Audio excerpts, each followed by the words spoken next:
Skipping. Urgent message. Eisenstein, Porcupine. I guess you're not up and at 'em yet. This is me. You may call me with the message. Alright? Thanks. Bye. Skipping. Urgent message. Trying to get a line to call you. It's been, so problematic for some reason tonight. I can't get a dial tone to call you. So this is my fourth location, and the phone went through. I couldn't talk about it because it was right there. So if you haven't gone this week, call me back. Thanks. Bye. Just wanted to say goodnight anyway. Alright,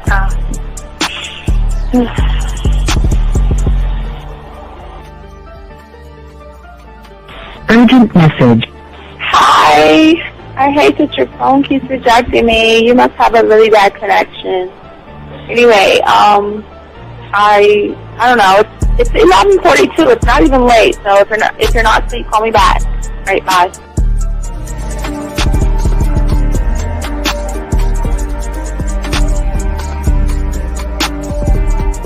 Skipping. Urgent message. This is B. Please give me a call when you get this message. It's just not even about being negative right now. It's about sorting out some very serious feelings that I had for you, and not being able to reach out and touch you and talk to you when I think it's necessary, when I deem it, emotionally necessary to talk. Not being able to do those things, I was not ready to subject myself to that type of, and I was not able to endure it. And I think the way you're responding is just making it even worse for me. So I need to talk to you with regards to that, and just, maybe the talk you suppose that we should be having, that needs to take place then, obviously. I don't know. Your reaction to everything is really disappointing. And I need to talk to you. So call me and don't be acting like that towards me. That's probably the situation, how you normally deal with it, but that's just not gonna work. So formulate your thoughts, processing and all that, whatever you need to do, and call me because I want to talk to you.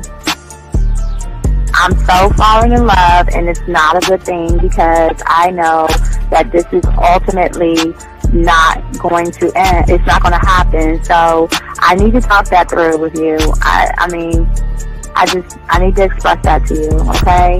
And if I haven't said enough already, that's just where I am, so that you know. Bye. To say thank you for letting me have a couple of days to actually think about what freaking happened the other night. Anyway, it was so funny how I had my whole mind made up on, when you leave your ass alone, I just felt like you was trouble. And it's so interesting how vibe is because I was right, I ain't gonna lie, I do have questions. I'm like, how do you do that? Who taught you that? Are you a goddamn professional? So on a real note, that was amazing. It was totally, perfect. If I were to vision what I want my man to be sexually, you would be that person, hands down. Am I mad at you? Hell yeah, because you know that you got those skills. So for you to do that to me, that was not nice at all.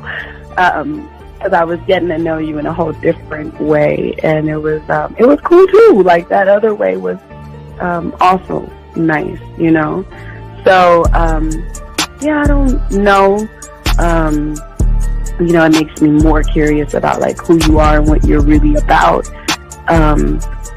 I won't lie, But again, I keep feeling that vibe of how you gonna do me like that? That is not nice.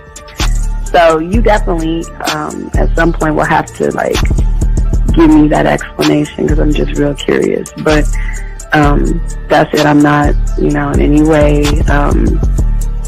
needing anything else. I think I'm okay. I'm staying away from you. I'm still gonna stick to that one. But I definitely want to know. I'm dude, are you on TV? Robert Frank and you're listening to the manmindset.com dating help for men with your host, Steve the Dean Williams. I'm Tyrone, and you're listening to the manmindset.com dating help for men with your host, Steve Dean Williams. So get on board, long dick style. This is Debo. Steve the Dean Williams, give me your chain, punk. Yeah, sleep with your lights on. I still got the bicycle. Much love, Steve. Do what you do. God bless.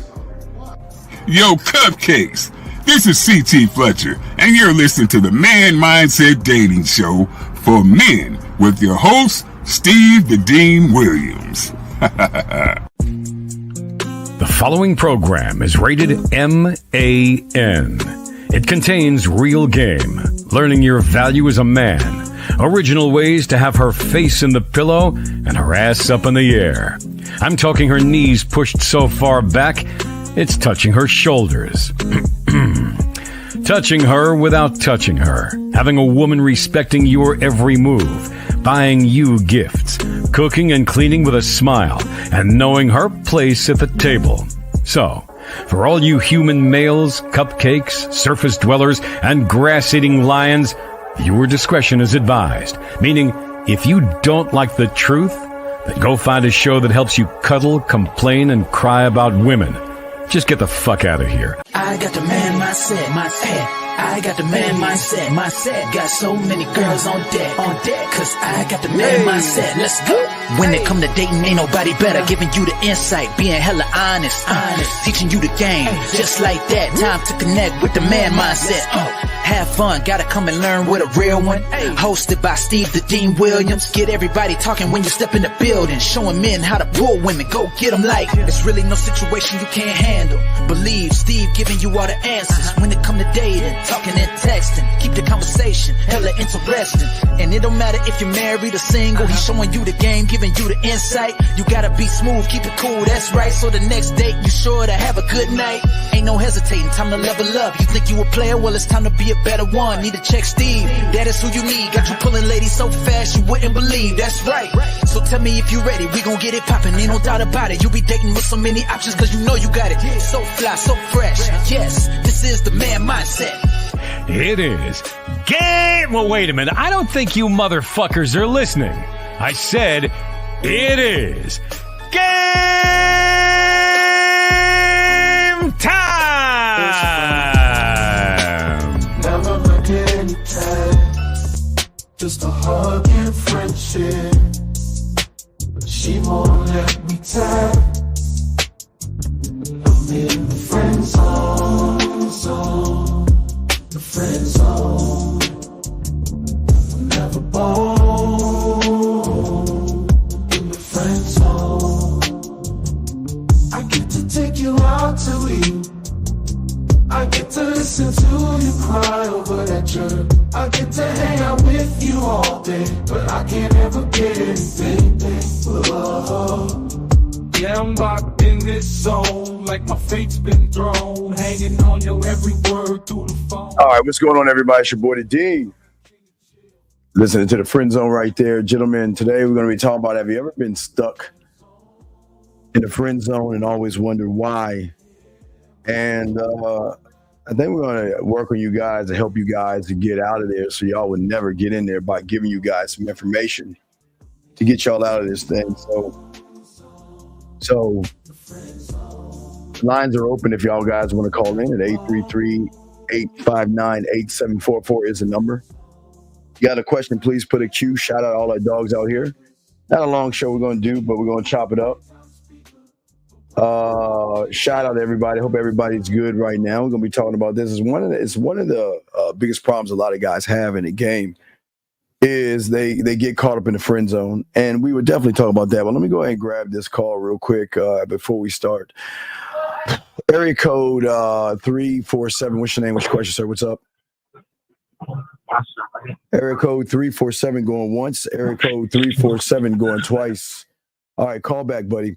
Anyway, as I was saying to y'all guys out there, guys, if y'all want to call and go ahead, lines are open. But we're talking about today the friend zone and why it is that most people get caught in there. Got a video for you guys that's very disturbing that a lot of guys do. They mess up when it comes to trying to get at women and things like that.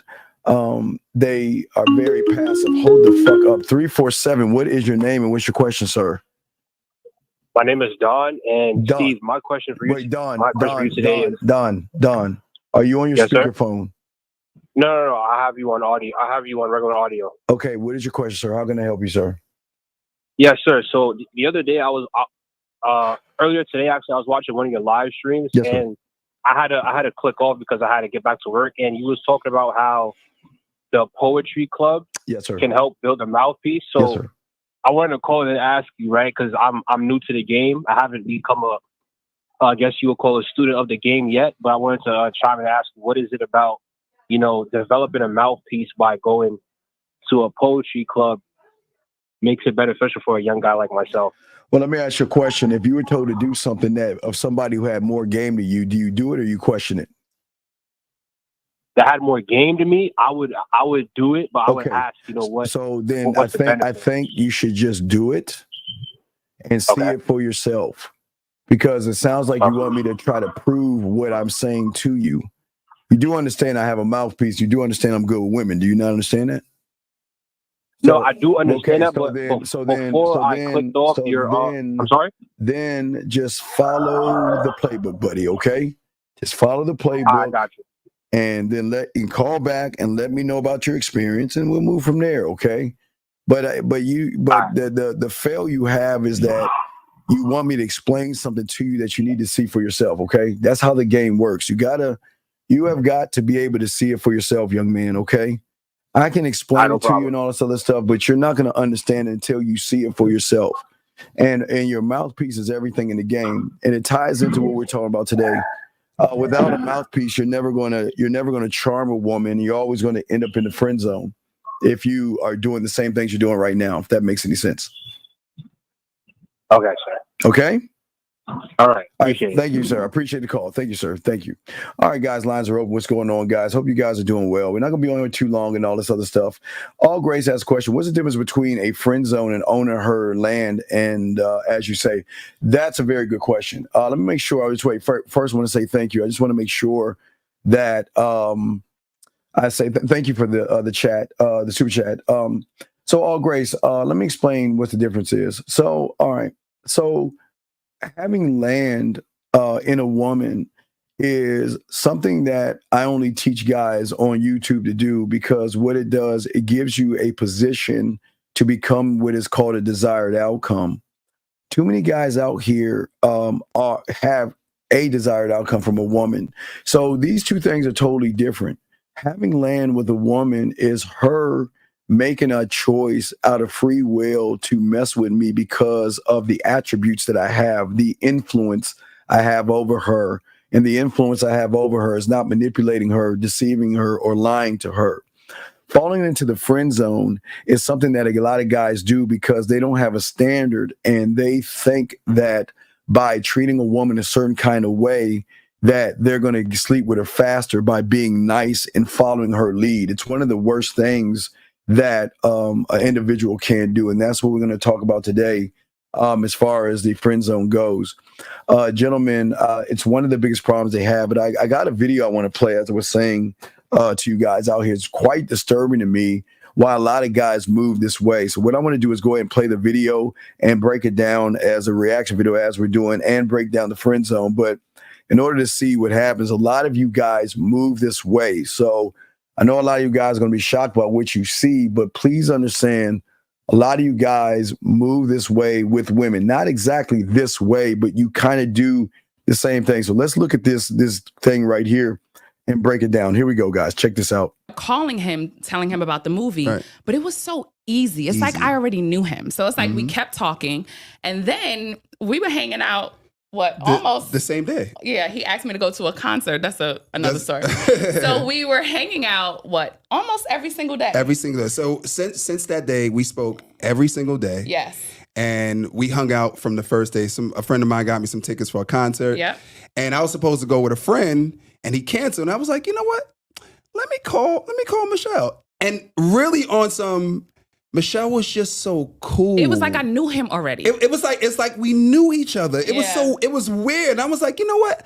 I got these tickets for a concert. You want to go? And she was like, yeah, let's go. So were you calling her as a friend or a potential? I literally was calling her as a friend. Yep. And it's because of where I was mentally. So I just got out of a relationship like a year and a half ago with my high school sweetheart. And so I was literally that time I was really working on me.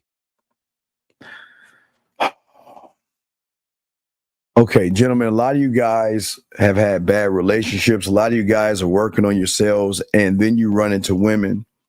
And what happens to a lot of guys out here, they see a woman that they find interesting, or they find sexy or beautiful, desirable or attractive, and they feel like they've got to switch it up and think that in order to get between her legs, they have to become friends first.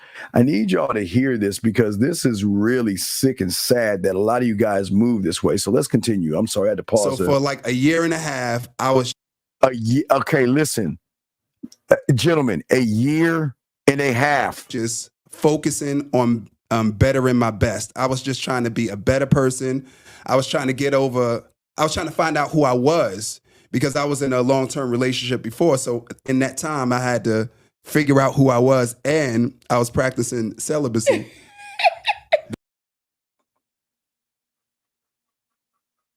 He said celibacy. He said, gentlemen, men don't practice celibacy. They just ain't fucking. Here we go. Did you tell her? Wait, no, I did tell her, but I messed up. I messed up twice. With my manager at a restaurant that I used to work at. But right. We don't need to know that. Wait, get Yes, no we track. do need to know that. But we We get need no to know track. that. When we hung out as friends for 3 months. Yes. And what I liked is that he respected all of my boundaries. For 3 months. Okay, gentlemen, listen. I want y'all to write this down because I want you to understand. I do want you to respect her boundaries. Do not put your hands on her or touch her without her permission, okay? Do not force yourself on her without her permission. I totally agree. As an individual, you should respect her boundaries. But there's something that you need to do. Hold on a second. Area code 27, I don't even know where that is from. What's your question, sir? What's up? Hello, I am Chinoda Samu, and I am from Johannesburg, South Africa. What's going on, brother? And I am 18 years old. Yes, sir. So my question was pertaining to the topic of the day. Yes, sir. I wanted to ask, how do you position yourself in a way to avoid making the choice to get into the friend zone? Well, we're gonna talk about that. We have time. You're definitely gonna talk about it. Just give me a little while because I gotta set all this up. But yeah, I promise you we'll talk about it. Okay, I promise you. Okay, because right.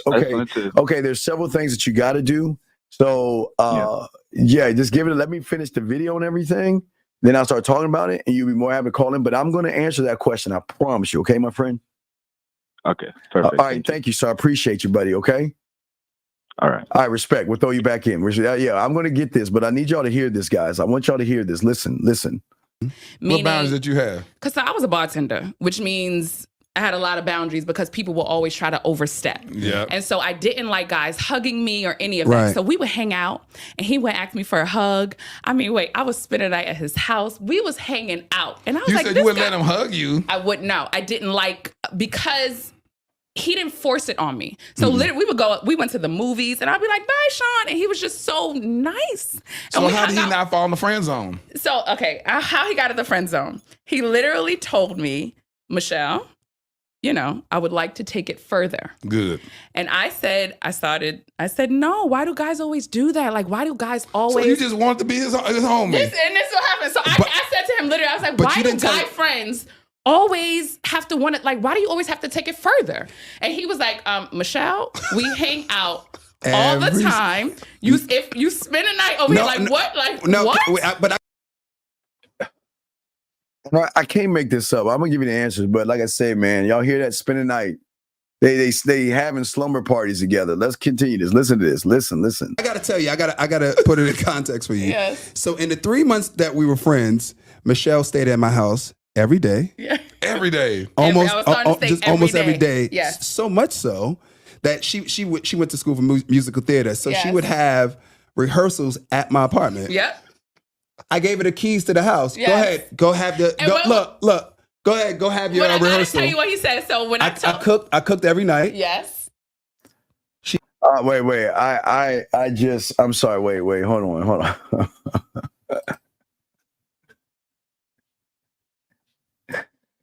Hold on, guys. I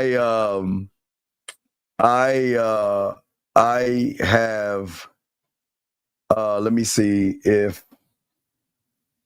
Hold on a second. Let me see if I can download it for you guys. I think I need to play this song for you guys out here. Let me see if I still have it.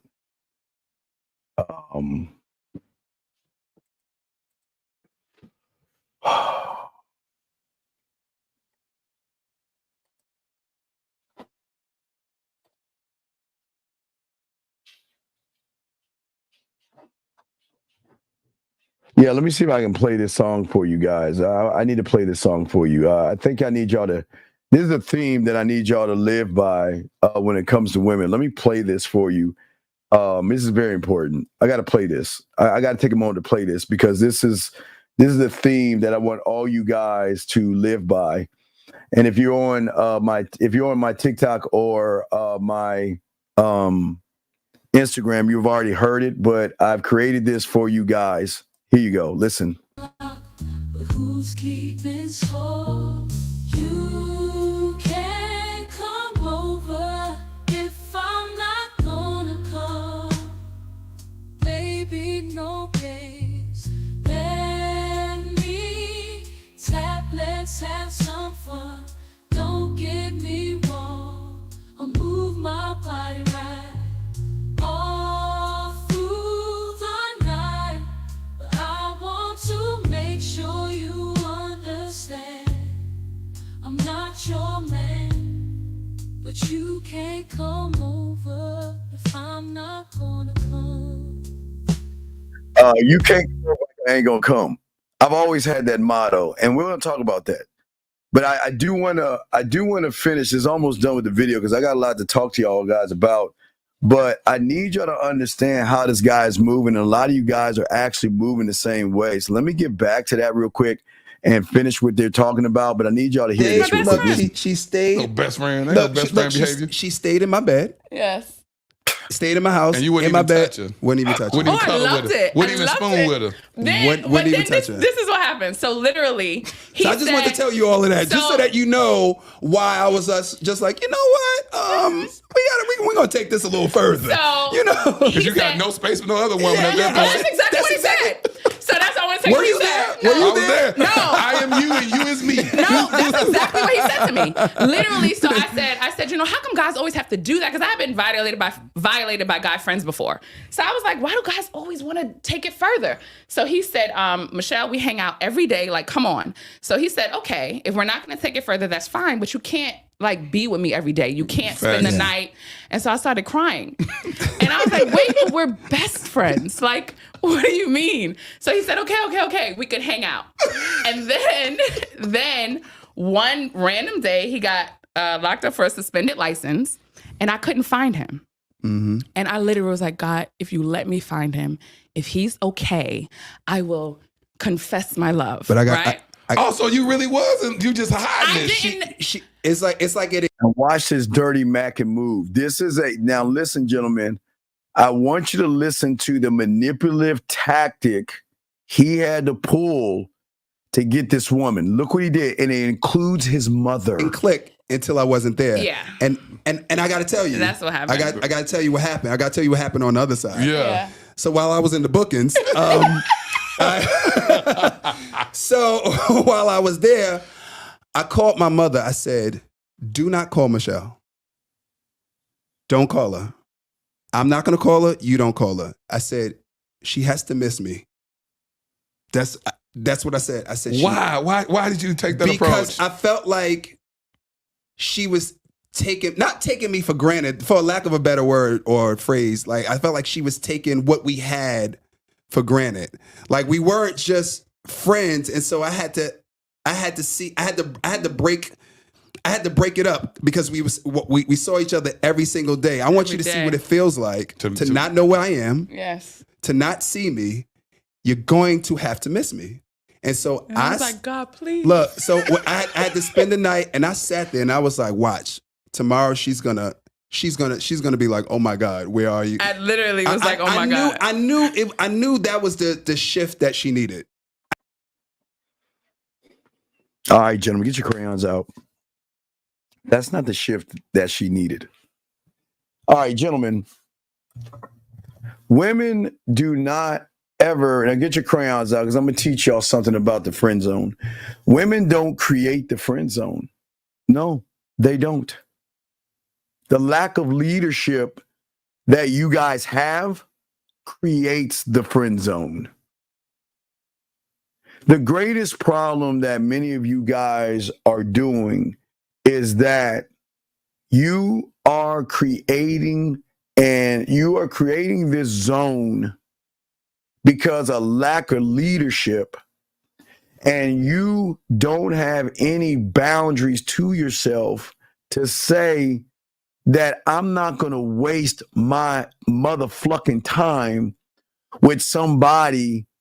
And you guys allow women, gentlemen, the moment you allow a woman to dictate the terms and the pace in which you are going to move, you will always fall into the friend zone. And this is why I always say to you young men out here, the standard has to be set for you guys to say to yourselves that, listen, there is, just think of it as a ABC, 1, 2, 3, 4, 5.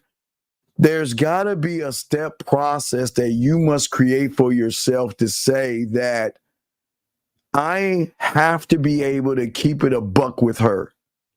And you have to be willing to lose the woman. I'd rather lose the woman than sit around and waste my damn time playing childish games with somebody who knows you're trying to smash. Gentlemen, see, this is what women don't want to tell you. Women are smart enough to play like they don't know what's going on. And women will allow you guys out here to play these games. And they'll give you enough rope to hang yourself because you don't have the boundary. It is the lack of leadership that creates the friend zone. And that means it has nothing to do with them. The moment you allow them to give you these cockamamie bullshit ass stories of, I like to take it slow. And I don't feel that I should rush things because, man, listen, gentlemen, listen. We're not doing that here. Gentlemen, I always tell all you guys out here, time is everything, and I don't want you to waste time. But for some reason, a lot of you guys seem to waste your time when it comes to women, because the number one thing you never do is that you assume that just because you're talking to her, just because y'all are laughing and giggling over something dumb and stupid, that she thinks, she knows that you're interested in her. Gentlemen, I want you to avoid you creating a thing that traps you. You create the friend zone. You imprison yourself in this thing because many of you guys are not clear about your intentions with the woman. And this is why it's very important, gentlemen, from the start, from the moment you see, gentlemen, listen to me. Listen to me. I tell you, don't talk to women at the gym. No, you're going to try to do it anyway. I'm saying to all you guys out here, from the moment you see her and you realize you want her face in a pillow and her ass in the air, from the moment you realize, unfortunately for you guys who won't have game, because I'm trying to help you guys out as well, From the moment you know what you want, you must be clear about your intentions from the start. From the start. The moment you see, gentlemen, let me explain how it works. The moment you see her and you don't do anything, it starts to open up. Hold on one second. 845, what's your name? What's your question, sir? What's up? Oh, my name is Richard. I'm calling in from New York. Yes, Richard. What's your question, sir? No, I don't have a question. Just a comment, if I may, sir. Please hurry up. We got a show. What's up? What's your question? Which comment? Just to compliment what you're saying for the young guys and the older guys. You know, it's the same as a pair of shoes. If another man, your favorite pair of shoes, you went and bought them and you keep them, and another man takes it, puts his foot in it, stretches it out, creases it at the toe. You're not gonna. You understand the sole is all smushed. He was working out in it, sweated in it. He was playing ball with it. You understand pivoting in the shoe and everything. Yes, sir. And then gives it back to you. Now you're supposed to just what? Put your foot in it? The sole is gone. The sole, you know how the sole gets smushed after time in the shoe? Okay, what's your point? Okay, what's your point? We got the show. What's the point you're making? Don't take the shoe back after some other man put his foot in it and laced it up. You'll be sorry. That's my point. Okay, thank you, sir. Thank you, sir. Thank you. Okay, I understand that. So let me get back to what I was saying. Listen to me, gentlemen. The moment you look at her and she notices that you're looking at her is the difference between you getting between her legs and you being her best ass friend. Gentlemen, I told you guys before, when you learn the game, I told you you're going to become an alcoholic like I am. You're going to become a crackhead like I am. And you're going to have a gambling addiction like I've got. Because I always believe in me and I gamble on me and I bet on me. So anytime back when I was elementary school, junior high school, I don't care if it was an older chick, whatever she was, well, legally, but I'm saying junior high school, you know. But what I'm saying is I've always believed in myself no matter what happened. And I will always state my intentions all the time instead of being passive, gentlemen.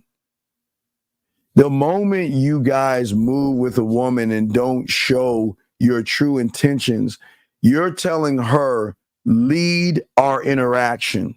And all I'm going to do is sit there and wait until you decide what you want to do with us. And man, never do this. This is where y'all mess up. Every single time.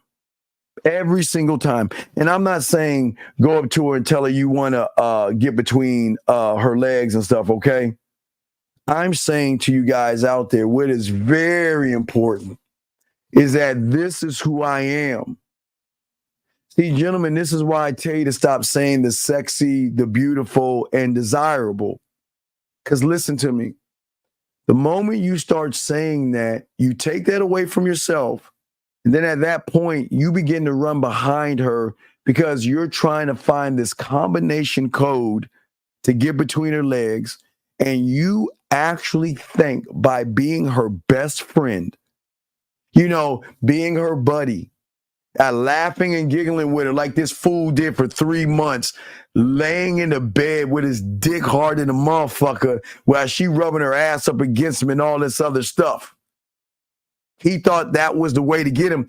And the worst part I don't like about that individual is that was a deceptive tactic. He literally tried to go cold turkey and make her change her mind. And that wasn't cool. 470, what's your name? What's your question, sir? What's up? Hey, good evening, sir. It's Arthur from Georgia. What's going on, Arthur? How can I help you, sir? Hey, sir. I was just listening to your comments about the gym. Quick question. So will it be better just to not approach them at all, just strictly like focus? Arthur, I tell all you guys, number one, if you're not an athlete, I recommend you get out of the gym because it is a mental sickness, man. You're like a bulimic ass woman that feels like if I augment my body, it's going to give me some pussy. That's what y'all guys think. And that's why I say no, and that's why I say get out of the gym. That's why if you're not an athlete or going through physical therapy, get out of the gym, because that is a mental issue. Because you're see a woman that is bulimic is always going to look in the mirror and always going to see a fat person. You guys are always going to see this little frail ass person, and you're going to feel that I've got to build my muscles and get my muscles together. I didn't say not to exercise. I'm saying that there is something off with a person that is in the gym all the time working out, and you're not even doing it for yourself. You're doing it to draw women in to like you or want to talk to you, and that's a mental sickness. So I don't want to cut you off, Mr. Steve. Yes. I truly, go to the gym for my health. But if that's the case, then why are you bothering women then? Here's why I'm gonna catch you on your lie. See, you are being very disingenuous, because if you're going to the gym for the gym, you're not paying attention to anybody else around you. You are focusing on the equipment, you're focusing on the weight, you're focusing on the reps, and you're getting it done, wiping off your sweat and going out of that building. But you're not doing that, dog. You're sitting around here doing this, and you're watching all them tight spandex women walking around, and all you're doing is ogling their bodies and shit. So come on, dog. Let's keep it a buck here. Listen, there's no judgment here, but let's keep it a buck. Don't sit here and tell me. Right. Yes, sir. I do see him. Yes, sir. Right. So let's keep it a buck here. So you're okay. If you're actually focused on the task at hand, then focus on the task at hand. You're gonna get them now. And leave and turn me down and leave the women alone. But see, you're not doing that. You have been, remember, you're red pilled, remember? And you've been listening to guys before me that was telling you, get your weight up, get your body right, because that's how you're going to get a woman. You had that mentality before you came here. So what I'm saying is that listen, if you're an athlete, I get it. If you need physical therapy, I get it.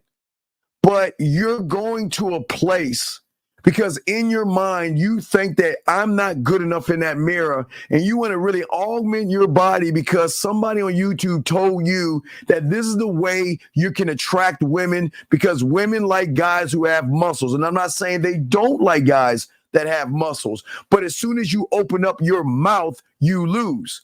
This is why I always talk about the mental gym. But what I'm saying to you is that you say you're working out to work out, but then why go talk to the woman if you're supposed to be focusing on your workout, caller? That's fact. No, I'm not trying to knock you. I'm just asking. See, I'm not trying to knock you. I'm just trying to understand. You say you're going for the gym, but yet you're not focused on what you want to do. You're focused on the ass and the titties and shit. And then you're like, well, how do I go talk to her? Right. So then it begs the question, what are you doing all that workout for all this fake confidence if your muscle ass can't go over there and talk to the woman? Which means is that you're fucking wasting your time and you're not working on the right gym. You should be working on your mental gym instead of your physical one, because a lot of y'all guys, there's something off. Listen, again, I'm not knocking people in the gym. I'm not. Do that if you want. But a lot of you guys are tricking your money. You're dirty macking. Because all you're doing it not for yourself. You're doing it because someone somewhere told you, or you saw somebody, another guy, and you're not homosexual. Just listen to what I'm saying, young man. You saw a guy with muscles who was next to a beautiful woman, and then you said to yourself, oh my God, now I see what I got to do to get a woman like that. A lot of guys do that. Now, listen, I don't want to know your reason because I'm not here to judge you. But there are a lot of guys that go to the gym for the wrong reasons. Now, listen, again, if you're an athlete, yes. If physical therapy, yes. Exercise, you can do that from the comfort of your own home. But a lot of that gym shit is like it's really like sizing you up against other men. Because a lot of guys go in the gym looking at other men, and then they look at women, or they look at another man's body. No, you know what I mean? No homo. Yeah, I know. They look at another man's body, and they're like, damn, man, look at his body. Wow, I like to get muscles like that. And again, that's where it's broken. Because you should never size yourself up to another man. But what you're saying is that what should I say to that woman in the gym? Well, why don't you just go over there and talk to her? Right. My thing is like, I don't approach every other woman because like my biggest thing with it is like, okay, if I approach this woman that I know damn well I'm gonna approach this other one because I find her attractive. Don't listen to me. Like if I'm at a club and I see a woman at the bar, at the edge of the bar, and I see another woman 5 seats down from the bar, and I want to talk to both of them, I'm fucking talking to both of them. And I don't give a fuck what the other one says. I don't care. Because I'm going to do what I want to do because I believe in me. And see, excuse me, that's the problem. See, look what you're doing. You're already judging the situation. Well, I got to pick and choose who I talk to because if I talk to this one and that one over there catches me, you see how you're already messing up in your mind? Yes, sir. You're already giving these women more power by sitting there and saying, why don't you talk to them all? What is wrong with going around? You know what? And here's the thing that people don't understand. That the thing is that a lot of people don't understand is that if you want a reputation, I'd rather be a ladies' man than be that nice guy reputation, have that nice guy reputation. I'd rather be the one where the woman says, you know what, watch out for that guy. He talks to all the women. Because guess what will happen eventually? That woman's going to say, well, if he talks to all the women, why hasn't he talked to me yet? I always had that reputation. I've always had that. And I've never had a problem. I was never creepy. I was never like thirsty or weird with a woman. But what you don't understand is that it becomes creepy when you're walking up to a woman and you don't know what to say, regardless of your muscles, man, because you're kind of like, you're not even going after what you want. And what happens is the moment I don't think women have them, but they've got this eyes behind their head. They've got this thing that they can feel that you're looking at them. And I don't know what it is. The only reason I know, because women are like, when you're in bed with them, they always complain about guys like you. Like they can, everywhere they go, they can recognize you're either looking at their titties or they can feel you staring at their ass or something like that. Or when they're at the grocery store, they can tell you want to go talk to her, but you don't. I don't know what it is. I don't have to deal with that shit. But what I'm saying to you is that she already knows that you're looking at her. And then from the point that if you're not saying anything to her, then she recognizes what you are, and then she's got the high ground. Because when a woman recognizes there's no leadership in you, and let me tell you what the leadership is. The leadership is not leading her first. The leadership, Arthur, is leading yourself to go over there and go after what the fuck you want. And not give a fuck about what the result is going to be. So you're working out. You see the woman. I'm telling you, she can notice you looking at her. Listen, when these women walk in the gym, they can feel all the wind hits all over, wherever she's going. Because they've noticed this since junior high school and high school. So they've got this sixth sense where they can tell the guys that are actually looking at them. You see what I'm saying, sir? Yes, sir. So I'm saying, why don't you just go over and go after what you want and talk to her? Because I was thinking that, it would have done more harm to me since, Well, what harm is it? What harm is it? Savvy in the game, so like. No, but what harm is it going after what you want? See, the problem is that what you guys do, and I've had several. I'll give you a story while one of my guys kicking himself in the ass to this day. Like you, gym rat guy who was red pill and finally got out of that shit. He goes to the gym. I don't know for you like you did, because someone on YouTube told him you got to get your body right to get women. So all he would do in his messed up ass head was work on his body until he ran into someone that he was interested in. And you know what he did all day? He knew he kind of lined his gym schedule up with hers, which is even weirder.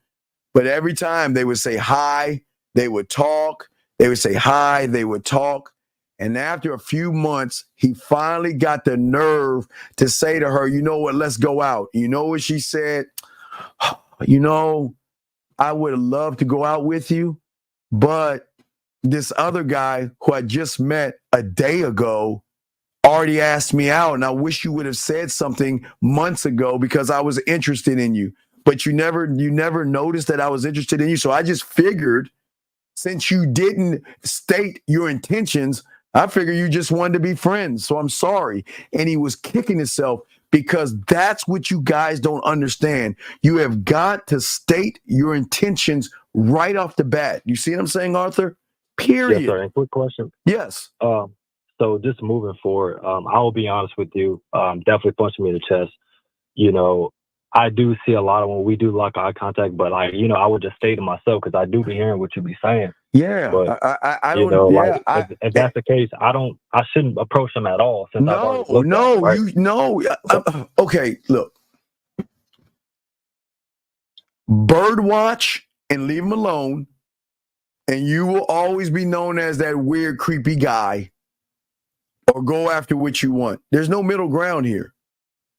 Women size you guys up by how you move, dog, and you don't understand. If you don't go after what you want or ask or state your intentions, women are quick they're quick to make a move and place a judgment on you.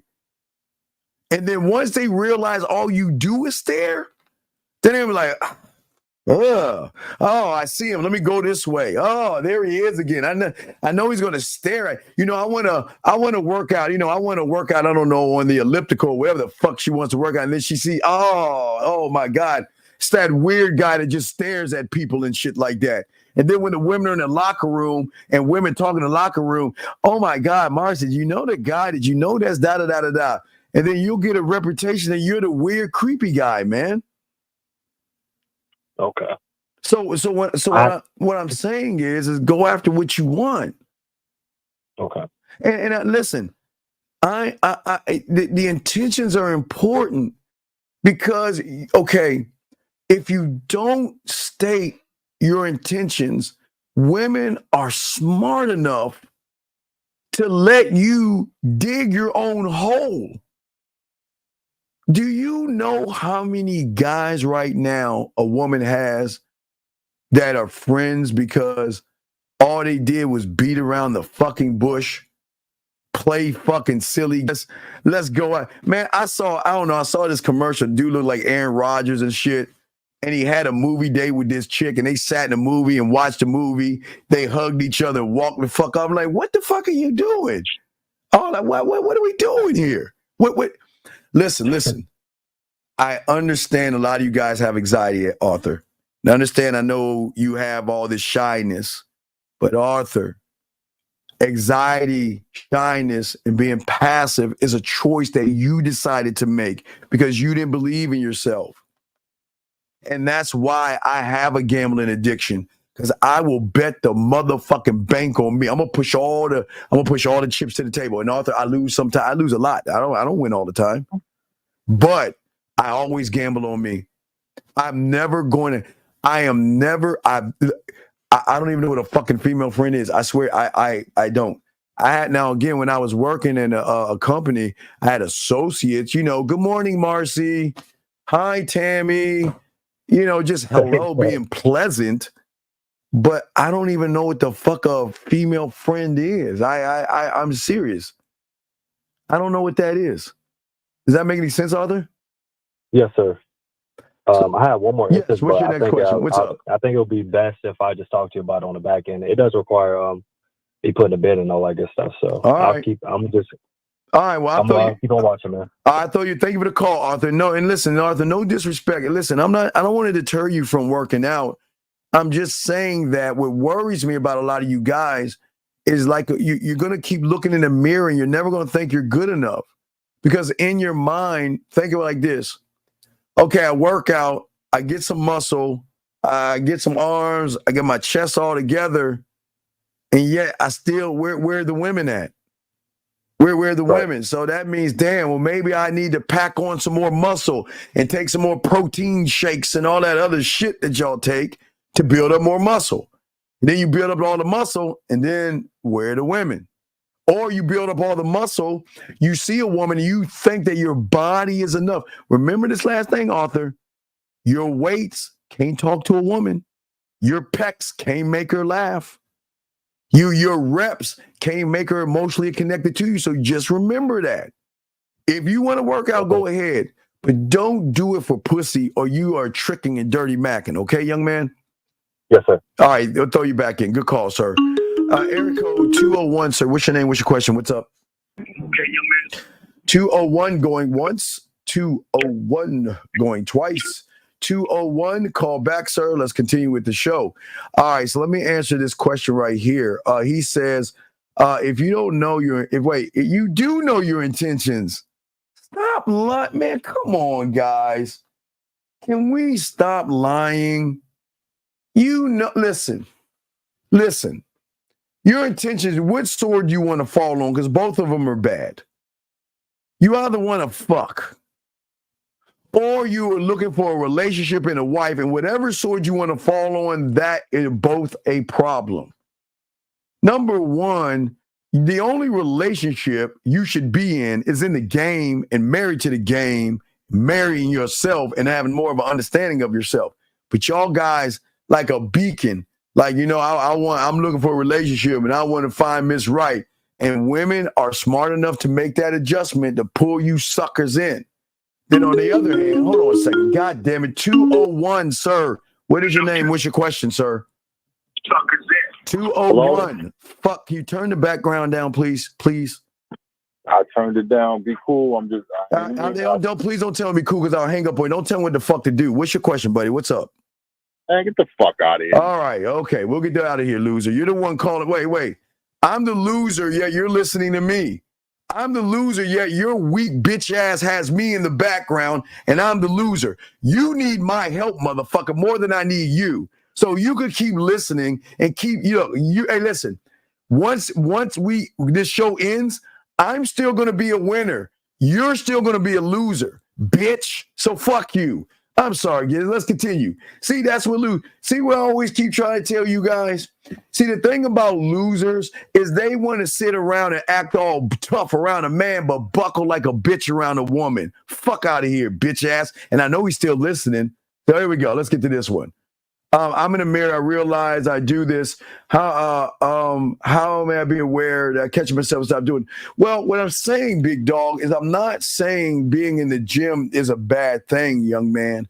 I'm saying there's a mental disconnect that makes you think that, like a woman who's bulimic, you think that I got to keep packing on these muscles because in your mind, there was something that happened that either you saw someone who had muscles that got a lot of women, and you said to yourself, well, the only way I can get women is by going to the gym and working out and starting to get my muscles together. And then when that thing didn't work out well for you, you started beating yourself up and you started to think, well, I need to keep on packing these muscles because something's not right. I've got the body now, but yet the women aren't coming. So what's going on? So then you look at the mirror again and your mind kind of messes with you again and stuff like that. So what I always say, young man, is that this is why the mental gym of the game is so important. It's not your body. Listen, I want you to exercise. I'm not telling you guys not to exercise, but a lot of you young men are not honest with yourselves. Most of you guys go to the gym because you want to be seen by a woman and you think that a woman is automatically going to be attracted to you. And gentlemen, I'm going to be honest with you. A lot of women like certain bodies. Now, there's some women out there that think skinny guys and frail guys are feminine. Every woman is different, okay? Not all women like skinny guys. There are women who like guys who have a six-pack or a gut or a keg. I mean, every woman is different. But you can't assume that a good-looking woman automatically wants a guy with muscles because there's a lot of guys that take a lot of steroid or supplements that mess with their T's and all this other stuff, and you take that with emotion, that's a bad combination. So you just got to be careful, big guy. But let me see here. But no, it's just something you just got to work through, dog. It's just It's actually a process, okay? And let me keep going. Let me see, guys. Lines are open if you have a question. But what I'm saying to you guys is that when you guys are talking to women or not talking to women, the thing that you have to do, and again, this is something that you have to tell yourself. I don't give a fuck what the situation is. I am not going to be friends with a woman. I don't want, gentlemen. I would tell you guys, as I would tell my dog, I don't want her to be her friend. I don't want her to be attracted to me. And I don't want to fall in love with me. I am lovable. That's always going to happen. But I'm saying to you guys, I don't want that shit. I do not want a female. Gentlemen, fuck that female friendship. Guys, cut that shit off. I'm saying that if she, write this down, if she doesn't know what your intentions are in the first 24 hours of knowing her, you're fucked. You have to let her know your intentions. And the reason why, gentlemen, I don't want you guys to end up red-pilled, manosphere, or mad at women. Because a lot of you guys assume that because I talk to a woman, we're dating right now. A lot of you guys assume that if I go to a doctor's office, a gym, or I get some clothes or something, and I run into a good-looking woman that treats me nice, she actually likes me. That's not true. Women's jobs, especially as secretaries, they're paid to look good, and they're paid to bring people in that are blind and gullible. So don't think because a woman is nice to you. Listen, women are pleasant people. Sometimes they're saying, you know what, you're just a good guy. And you know what, you're nice enough that I can ask you about your day. You're nice enough where I can say, hey, well, how was your weekend and what's going on? And we can play and laugh and giggle and all that shit. But to her, it's just, it's innocent. To her, it's innocent. But we cannot assume, okay? We cannot assume, wait a second. Now he calls back. Sir, what is your question, man? Yeah, he calls back. See, I told you he's still listening, dog. I'm undefeated with this shit. I know he needs help. So once he gets his ego out of his fucking ass, no diddy, you can call in and ask your question. But I ain't got time to sit around and try to coddle a man. But anyway, what I'm saying to you young men is that women are always going to be pleasant because a lot of women out here know that most of you guys act more emotional and effeminate than masculine. And they know that, listen, I can't be with, all right, I'm going to block him after this if he doesn't answer. 201, what is your question for the fourth time?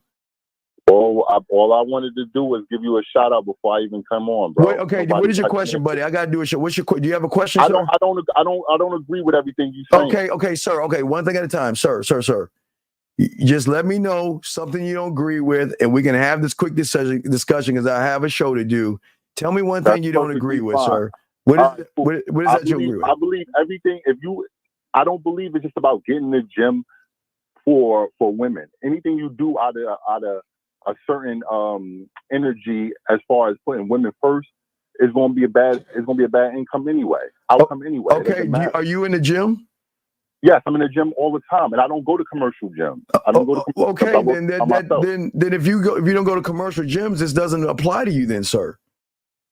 Just because it doesn't necessarily apply to me directly does not mean it doesn't apply. Okay, but sir, one thing I teach young men: if it doesn't apply to you, then why are you taking on the mantle for other men? That's what we don't do as men. If it doesn't, that's a great question, sir, because we have to inform these gentlemen properly. Well, sir, I've been doing this for over 35 years, so I think I know what I'm doing. So what else don't you agree with, real quick? Okay, you don't agree with that. That's fine. You're allowed to do that, but this doesn't apply to you. But is there another thing that you don't agree with before we end this conversation? All What I'm saying is anything that you do with the energy from a place of just strictly getting women or anything fragile is going to fall apart, bro. That's all I'm You're absolutely right. And that's what a lot of these young boys are doing. They're doing this dirty macking for pussy. They're not going to the gym because they want to work out. They're going to and the I gym. also don't believe that's necessarily dirty macking. I think Dog, dirty macking. okay, you see, you don't understand the game. Dirty macking is when you're doing something for something and you're not being honest with what you're doing, dog. These guys are not going to the gym because they want to actually build muscle because they're athletes or having physical conditions or getting a light exercise. They're doing it because they saw it at a club or a bar or somewhere where they saw another man with muscles with women, or they heard somebody on the internet with muscles telling them the only way you're going to get women is going to the gym, sir. Okay, cool. That's perfectly fine. What I'm saying to you is I understand that there's a certain group of men that do that. But even the men that do that, it's still going to give a byproduct of a good outcome. I started getting money because I know you was out here telling everybody or trying to refer to people as losers who don't agree with you. That's crazy. But then that means, wait. If you don't, okay, here's what's odd to me. If you don't agree, why do you even waste your time listening? This is my first time listening. No, you just said you just said I've been listening about something they are called losers who don't agree. Today, if you would listen, you would know what I'm saying. Sir. As I said before, don't waste your time here. I can't. I would tell you, don't waste your time. You should go listen to something else. I can't help you. Definitely do that. Okay. I know that this thank you. Part of me. And I wish you the best in your endeavor, sir. You have a good day. Thank you. All right, area code 312, sir. What's your name? What's your question, brother? What's up? Children in the other room, 312. What's your name? What's your question? Okay, maybe we need to take care of our kids and maybe feed them or something. 312, are you there? Hello? Yes, what's your name, sir? My name is Jarvis. How you doing? All right, Jarvis, can you go into another room where we can't hear the kids screaming and yelling so we can have a conversation? Yes. Okay, well, go into another room real quick, please, so we can talk. Yes, how you doing? Well, I'm a man. I'm doing great, Jarvis. How can I help you, buddy? What's up? I just wanted to give you a shout out. Thank you. And everything you saying is true, man. Well, Jarvis, it's not about my truth. I'm just trying to get to guys to see it for themselves. You know, I'm not here to judge other men. I'm trying to unlock something in them that they always have a problem with, and it's women. And they think that they're not good enough. And I'm just trying to get them to see themselves in a different way, sir. Yes, and you helping me out a lot. Keep doing what you're doing, man. Well, Jarvis, I appreciate that, man. And you have a good day, okay, my friend? You too. Thank you. Respect to you, Jarvis. Thank you very much. I appreciate that, Jarvis. Guys, lines are open. We ain't going to be on too long, but let's chop it up, guys. As I was saying before, the first thing I always talk about is within 24 hours, gentlemen, that is your window. Because listen, gentlemen, look, I want to prevent you from the red pill and that manosphere bullshit. All right. The reason why I say that is because a lot of you guys get a false or make false assumptions about women thinking they actually like you. This is why I tell you guys, stop taking them to dinner. Stop kissing their asses and stop buying them things when they're not even showing you they're even interested in you. That's why a lot of y'all get mad. But another thing, gentlemen, that you have got to stop doing is you got to stop being a library, meaning that being boring is not going to turn a woman on. A woman does not want a library. A woman wants a roller coaster, okay? So what I'm saying to you guys is that it is okay to be playful. It's okay to be engaging. It's okay to have light humor. But gentlemen, but listen, it's very important. Within that 24-hour window, he should know what your intentions are. Gentlemen, that is why we push free will, because whether you want to just sleep with her, which is fine, but I don't think you should do it. I gave you the blueprint. You shouldn't do that. But if you want to do it, do it. Or you want a relationship, you still got to let her know that, look, I don't want to be your friend. I don't. Never, ever, gentlemen, follow the pace of a woman. It is the worst thing you can do. And this is not a knock on women, because we don't bash women. We don't trash women. We keep it a buck. The worst thing you can do is follow a woman's lead. A lot of women love to, 1 second, 815, sir. What's your name? What's your question, buddy?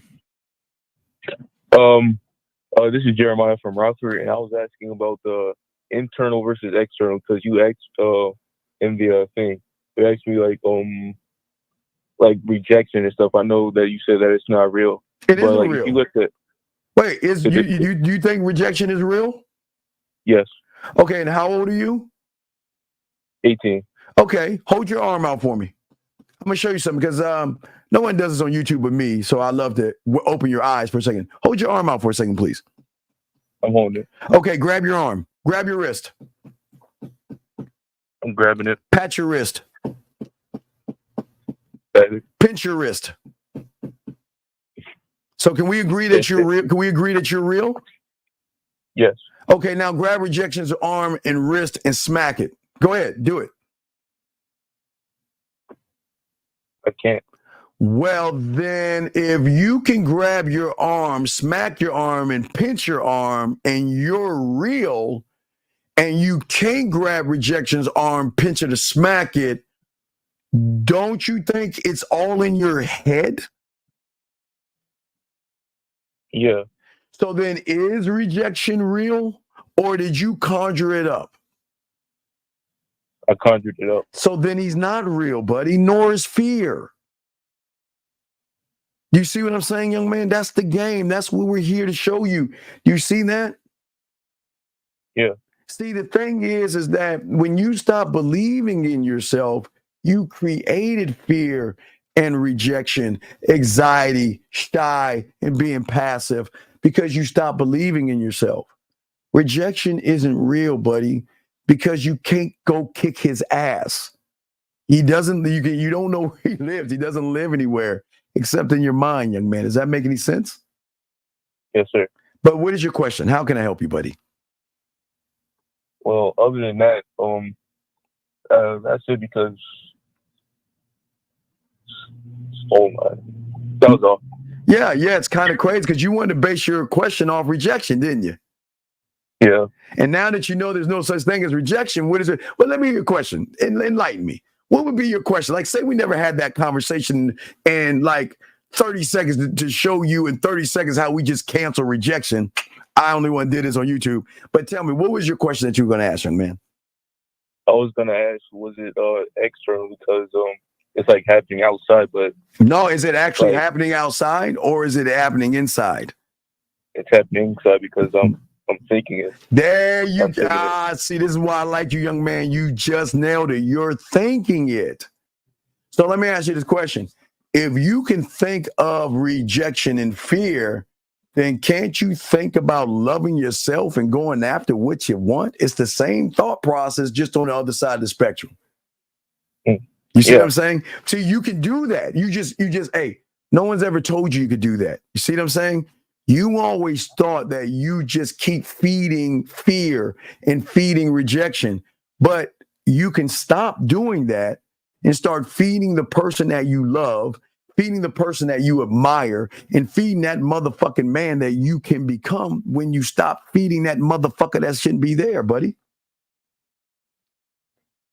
I got it. Yeah. So yeah, look, it's not external because, okay, the rejection starts through your eye. Well, first you're thinking, but through your eyes is the reinforcer because you don't believe in the man in the mirror. So when you don't believe in yourself, you'll look at a woman or a situation like you see a young lady. I'm sure this has something to do with you seeing somebody, and then all of a sudden you're saying, "Oh man, I don't think she'll like a guy like me." Is that something that you say to yourself?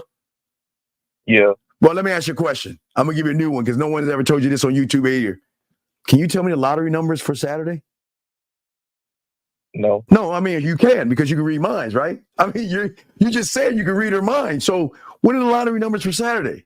Or maybe you can't read her mind, so stop trying to read her mind because we're not mind readers, are we? No, sir. So then there we go. We just knocked another one. So we just killed fear. We just killed rejection. And we just stopped becoming a mind reader by sitting there and looking somebody and thinking what they think, because we don't know what they think until we actually what? Interact with them. There you go, young man. See that? That's where you learn the truth. You don't learn the truth by looking at somebody and making an interpretation, because what a lot of guys do, young man, is that they'll look at a woman right there. Ooh, look at them titties. Ooh, look at that ass, man. Look at those thighs, man. That ass look good. And then all of a sudden you go back to your past and say, well, she looks like the kind of woman that would date a guy with muscles.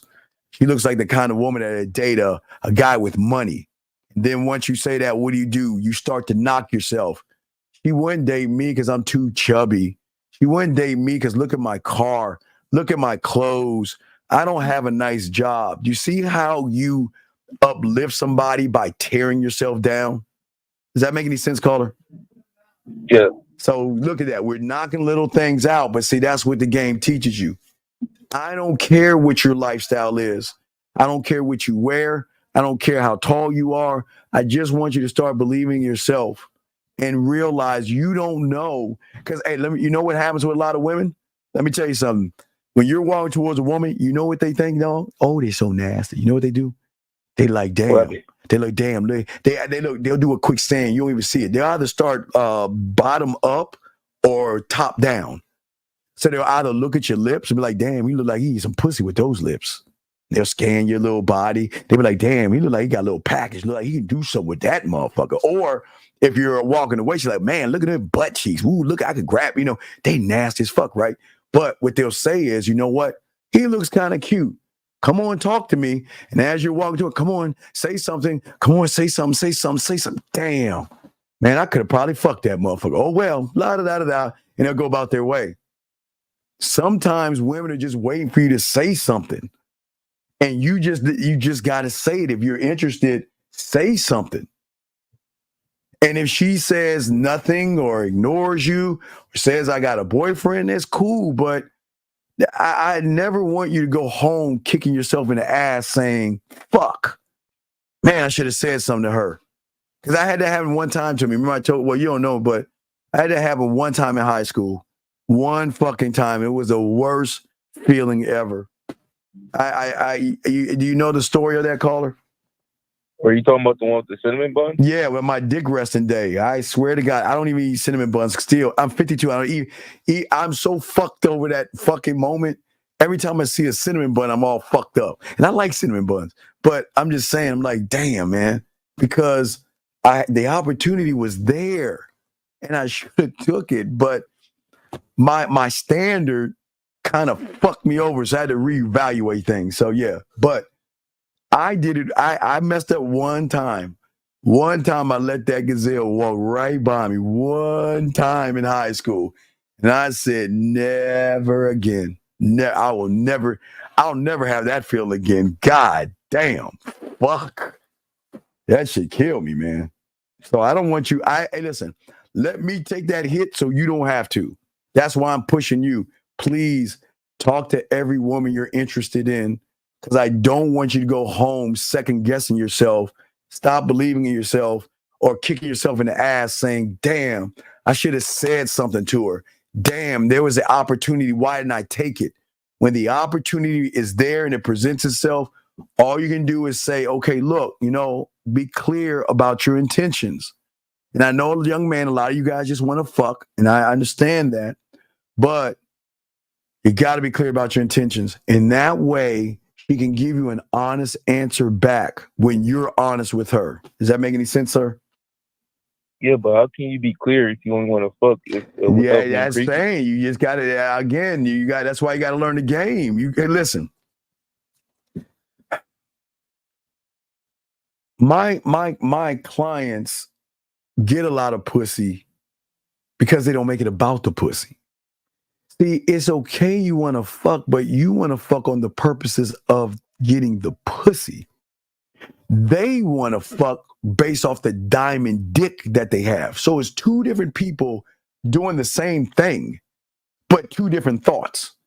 So the outcome guy or man is the guy that's saying, my dick is worth fucking diamond. I'm not just giving my dick away. I'm going to give her the opportunity to see if she's worth my dick, right?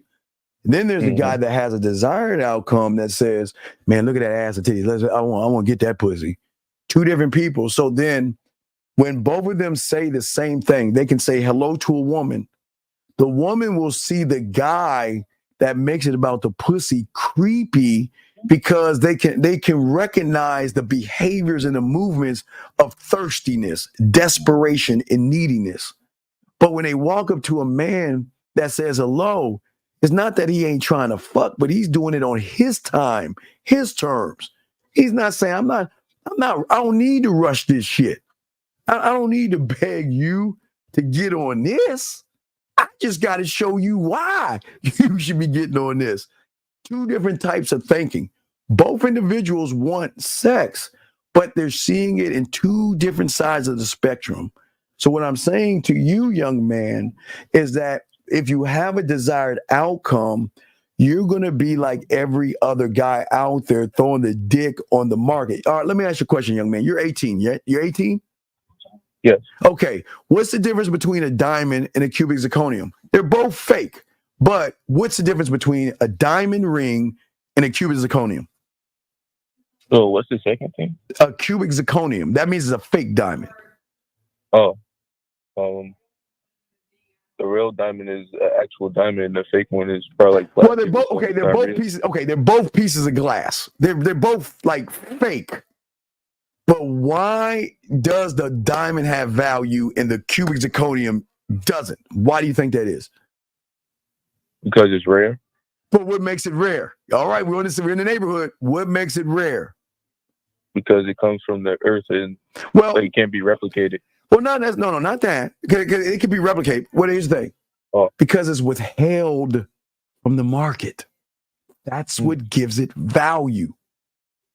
You can go to any Walmart, Target, I think Five Below, or any kind of female store and walk in there and you will see a bunch of cubic zirconium diamonds for $3, $5 or something like that, right? Because it's easy access, right? But you go to a jewelry store, you'll see a police officer right there. That shit's encased in glass, and there's security. There's security cameras all around that shit. You want to know why? Because they're giving the person that's walking into that store, they're saying that this thing is luxury. This is a luxury item. So it's going to make you feel better having it on. Do you see what I'm saying? Yeah. Does that make sense? But everybody can't have access to it. And people want what they can't actually have. Like, I'll give you a quick example, young man, because I like you, young man. Check this out. So if I bought you a car, I would never do that, but I'm just giving you an example. If I bought you a car and you wrecked that motherfucker, would you feel any pain? Like you be like, damn, that car was nice, but oh well, right? But what if you worked 3 jobs and busted your ass and worked really, really, really hard and got in that accident and totaled the car? You'd be like, God damn, right? Because you put a lot into the car. It's the same thing with a diamond. See, as a man, you put a lot into yourself and become a luxury item by saying, not every woman gets access to me, which shifts your attitude and changes your mindset. Then you, at that point, you're no longer a desired outcome. You become an outcome, which draws in a desire in the woman. Because think about, okay, you got an iPhone, I guess, right? Yeah. Oh, God damn it, damn. I liked you, man. All up to this point. God damn it. So how many times did you stand in line and wait for that? What iPhone do you have right now? I got an SE. Okay. So what iPhone did you have to wait in line for? Like you just stood in line and waited for that motherfucker? None. All of them my parents bought. Okay, mom and dad. Oh, so you got mom and you got cool mom and dad. Okay. So the thing is some people will wait in line because they know it's a limited supply of a certain item, and they want to make sure they have access to that item, meaning they'll wait 3 or 4 hours just so they can have access to it. You see what I'm saying? The mindset of people. That's how marketing agencies do. They always we talk about sucker me season after Thanksgiving, where they have Black Friday.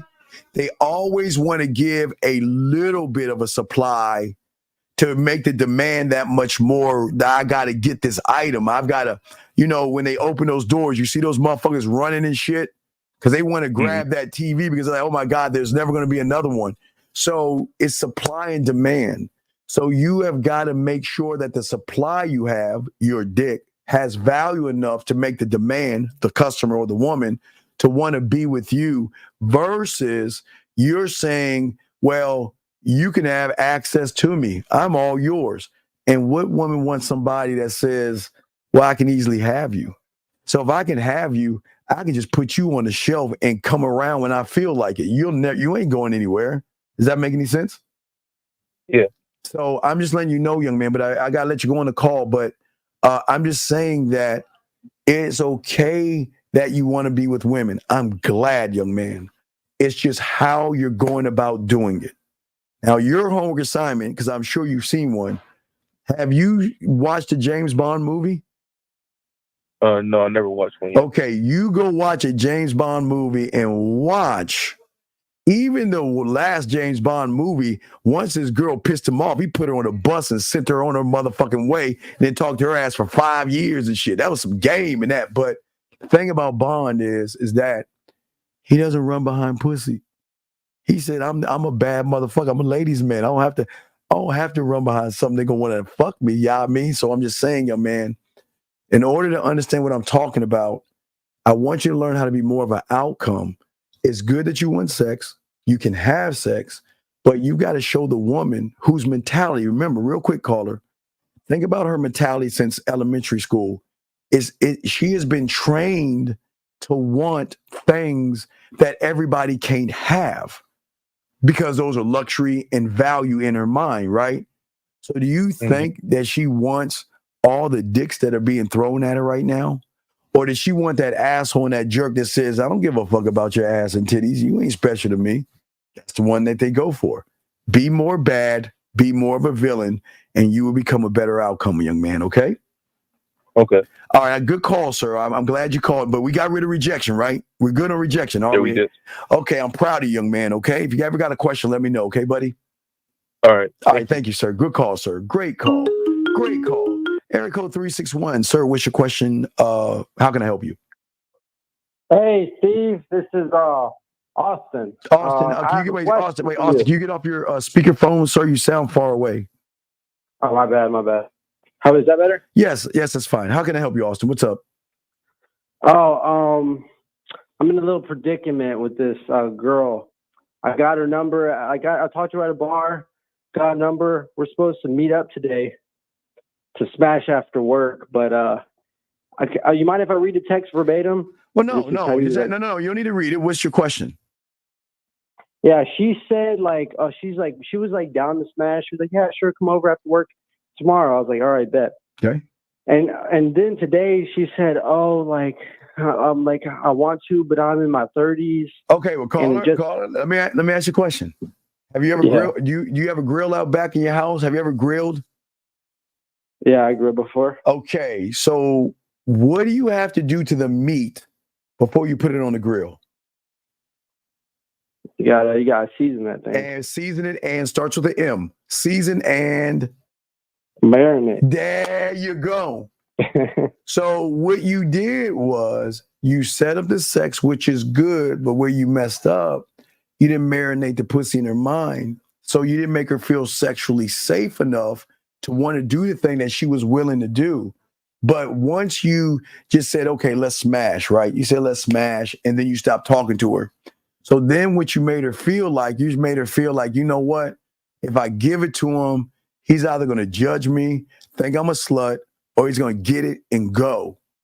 Had you marinated from between those two times and talking to her just a little bit and everything and easing her mind, you would have loved to have done it.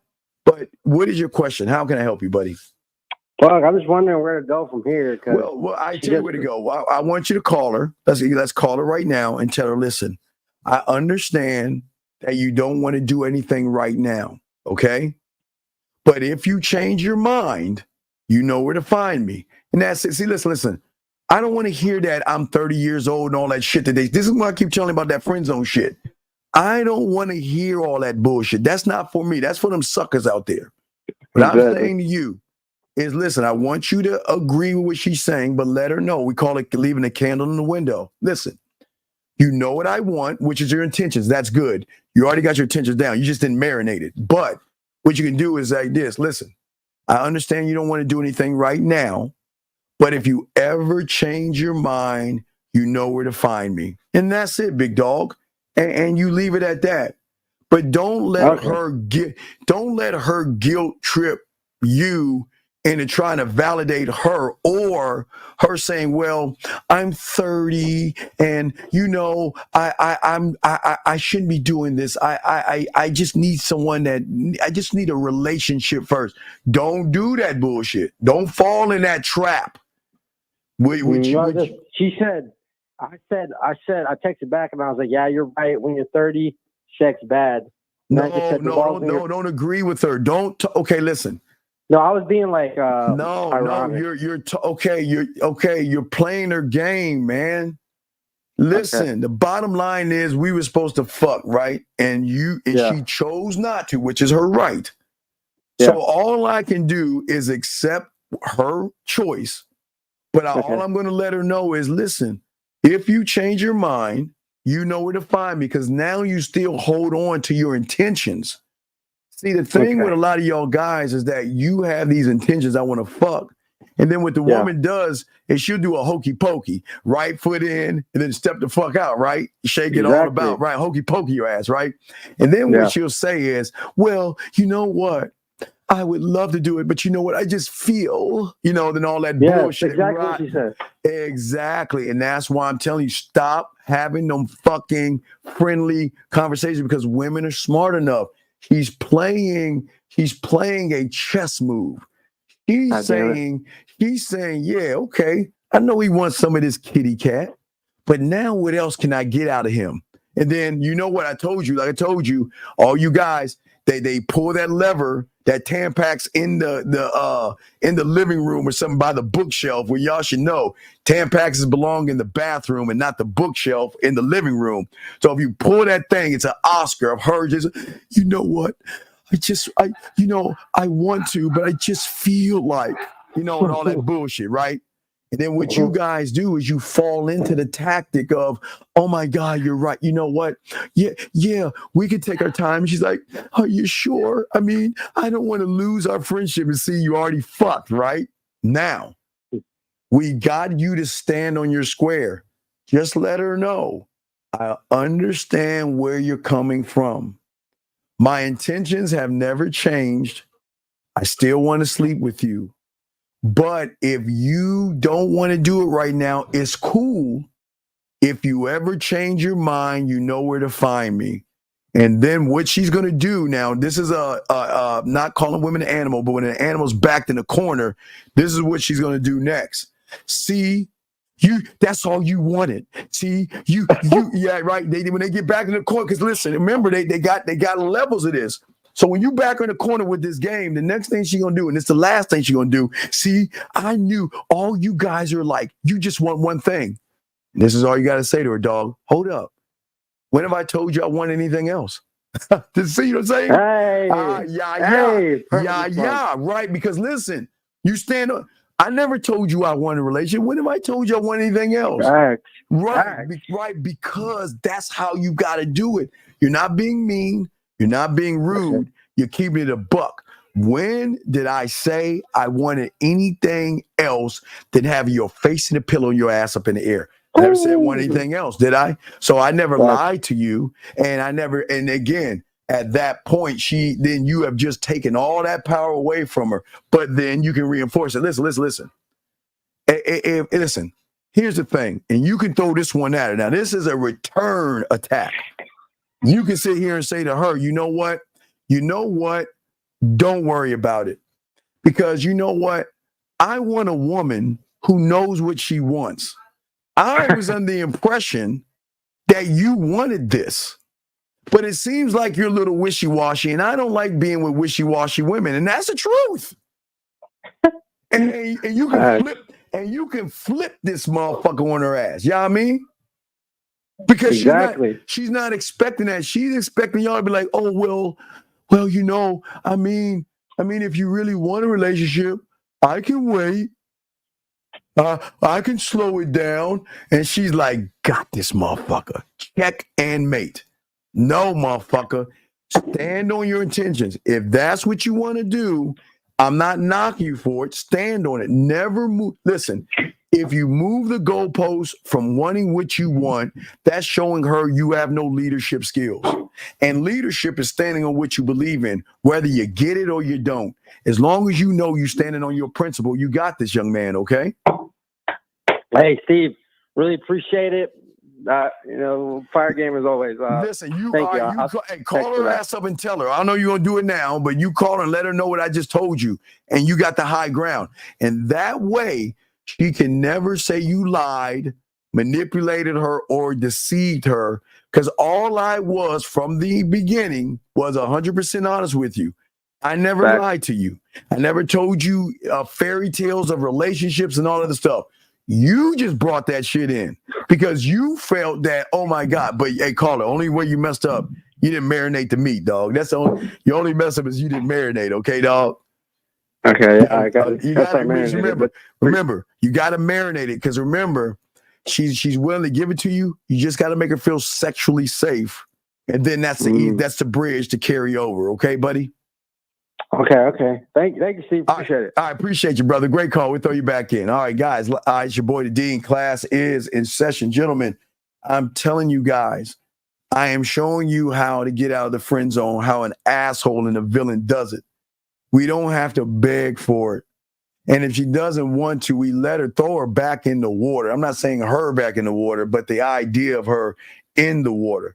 Throw her back in the water because y'all don't have to waste y'all time. And listen, think about this, gentlemen.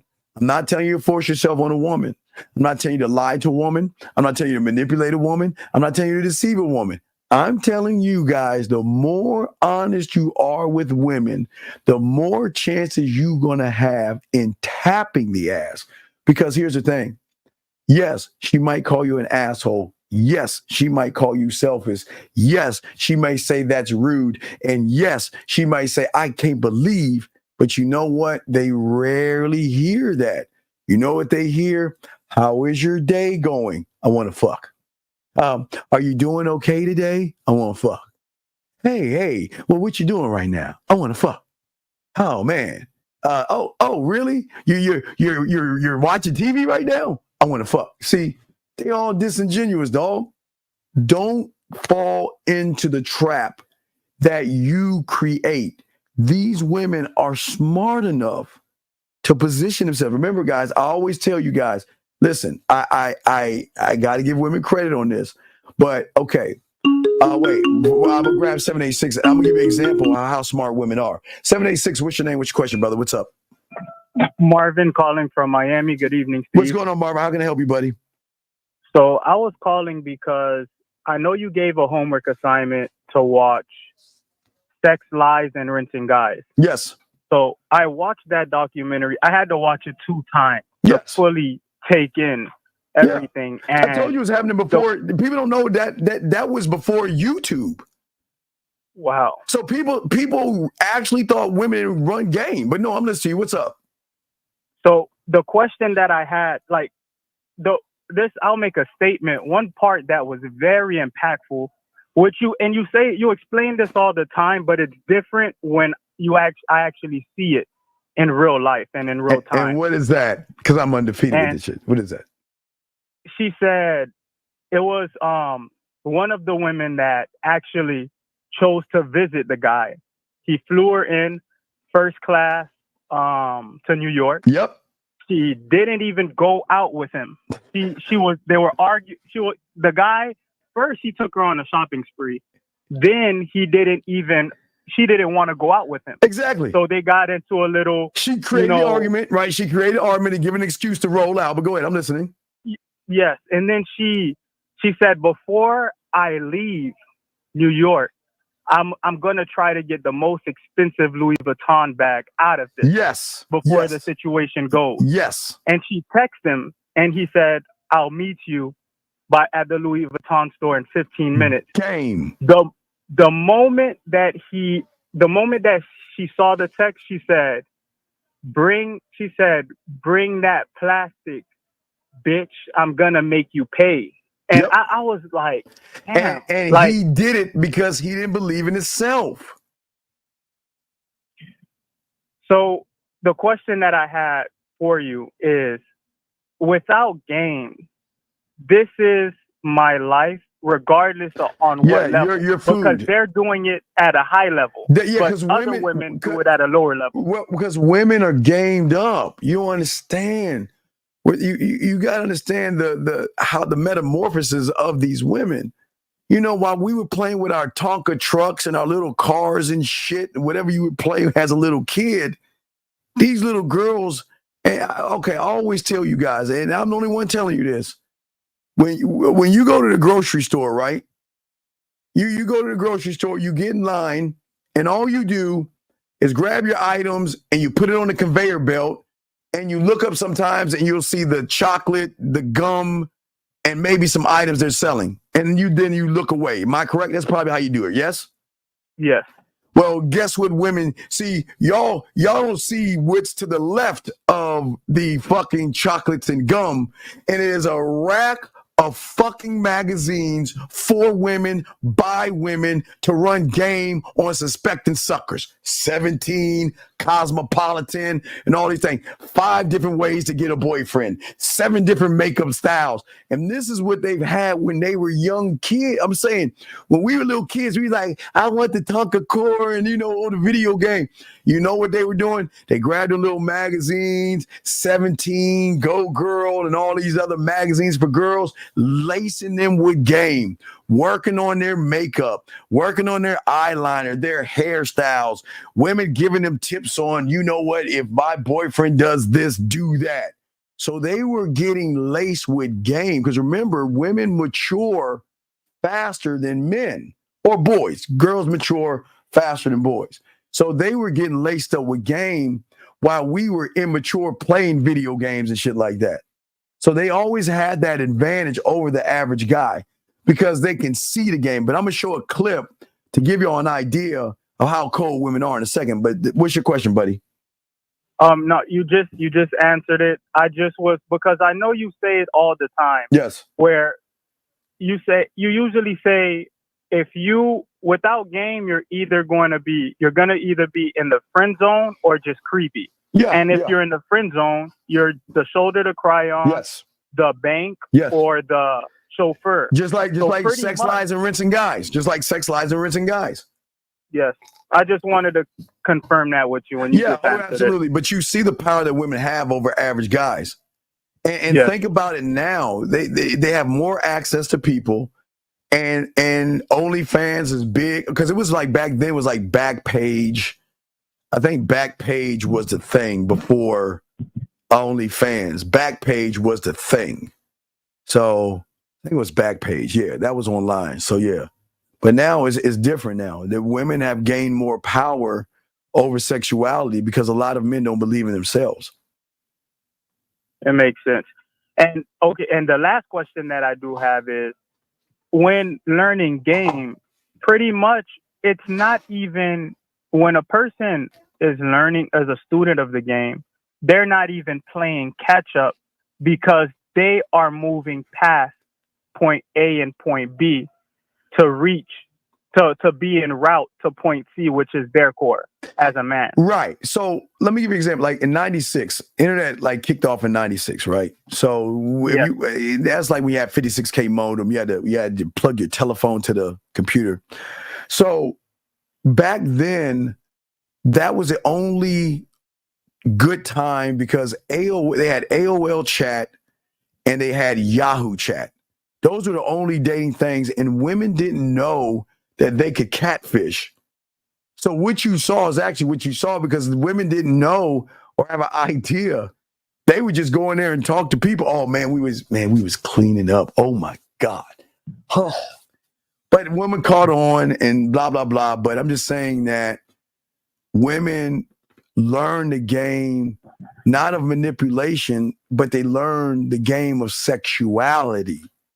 Because if you got to think about women, when they leave high school, they're still self-discovering their bodies and self-discovering sexuality, where the young men coming from high school, they still got a high school mentality. So women are going like this, where guys are kind of tapering down like that. You see what I'm saying? Yes. Which gives them more game. Yeah, that makes a lot of sense. I appreciate that breakdown, Steve. All right, thank you. Just wanted to call in. All right, thank you, man. We'll throw you back in. Appreciate the call, man. Great call. So let me go ahead and give you guys out here an idea, because I want to give you guys in this thing. It's a great clip from Queen's Gambit. Y'all know I love that show, but this is how women's mind work. And it's not to scare you. It just shows you how much game they have just in this clip, meaning that not only does she know your story, because I'm going to tell you this and then I'll show you the clip. Not only does she know your story, but she knows what she wants and where she's going to lead you sometimes before you even talk to her. That's how cold they are. So I want y'all to see this clip. And again, this is not hyping up women, but it's just keeping it a buck to show you how guys, this is how much game they have on their finger, because they don't even have to look at their opponent. They don't have to look at the pieces. And God damn it, they don't even have to look at the chessboard to know what moves to make. Check this out. Check.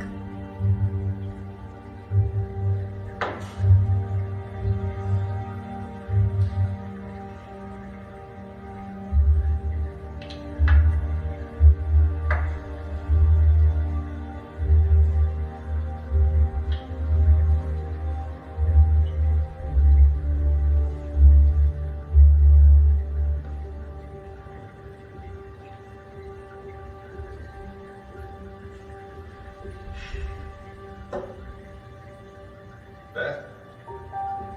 I've moved my queen to rook 4. Check. The bishop blocks. Queen takes king's pawn. Castles.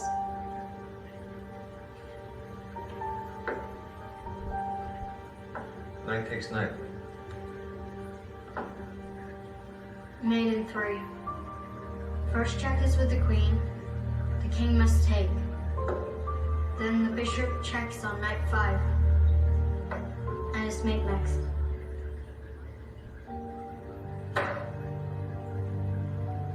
Sweet Jesus. Sweet Jesus is right, guys. I'm telling you, sweet Jesus is right. Meaning that when you guys create this friend zone, these women already know what to do with you and where to place you. And before you even know you're placed in the category they choose to place you, you're already there. That's why we always try to tell you guys out here, y'all have got to open your eyes to the game. And you've got to understand that this is why we want you guys to never, ever put yourself in a position where you're playing checkers versus her chess. And the only way you can get out of that is by having a greater interpretation of yourself, by setting a boundary. And what do I mean by a boundary, gentlemen, is that not only be direct about your feelings and what you feel, but you are too available to these women. You feel like I'm gonna lose her if I stop talking to her. It's not that. Gentlemen, this is why I always tell you your mouthpiece is so important.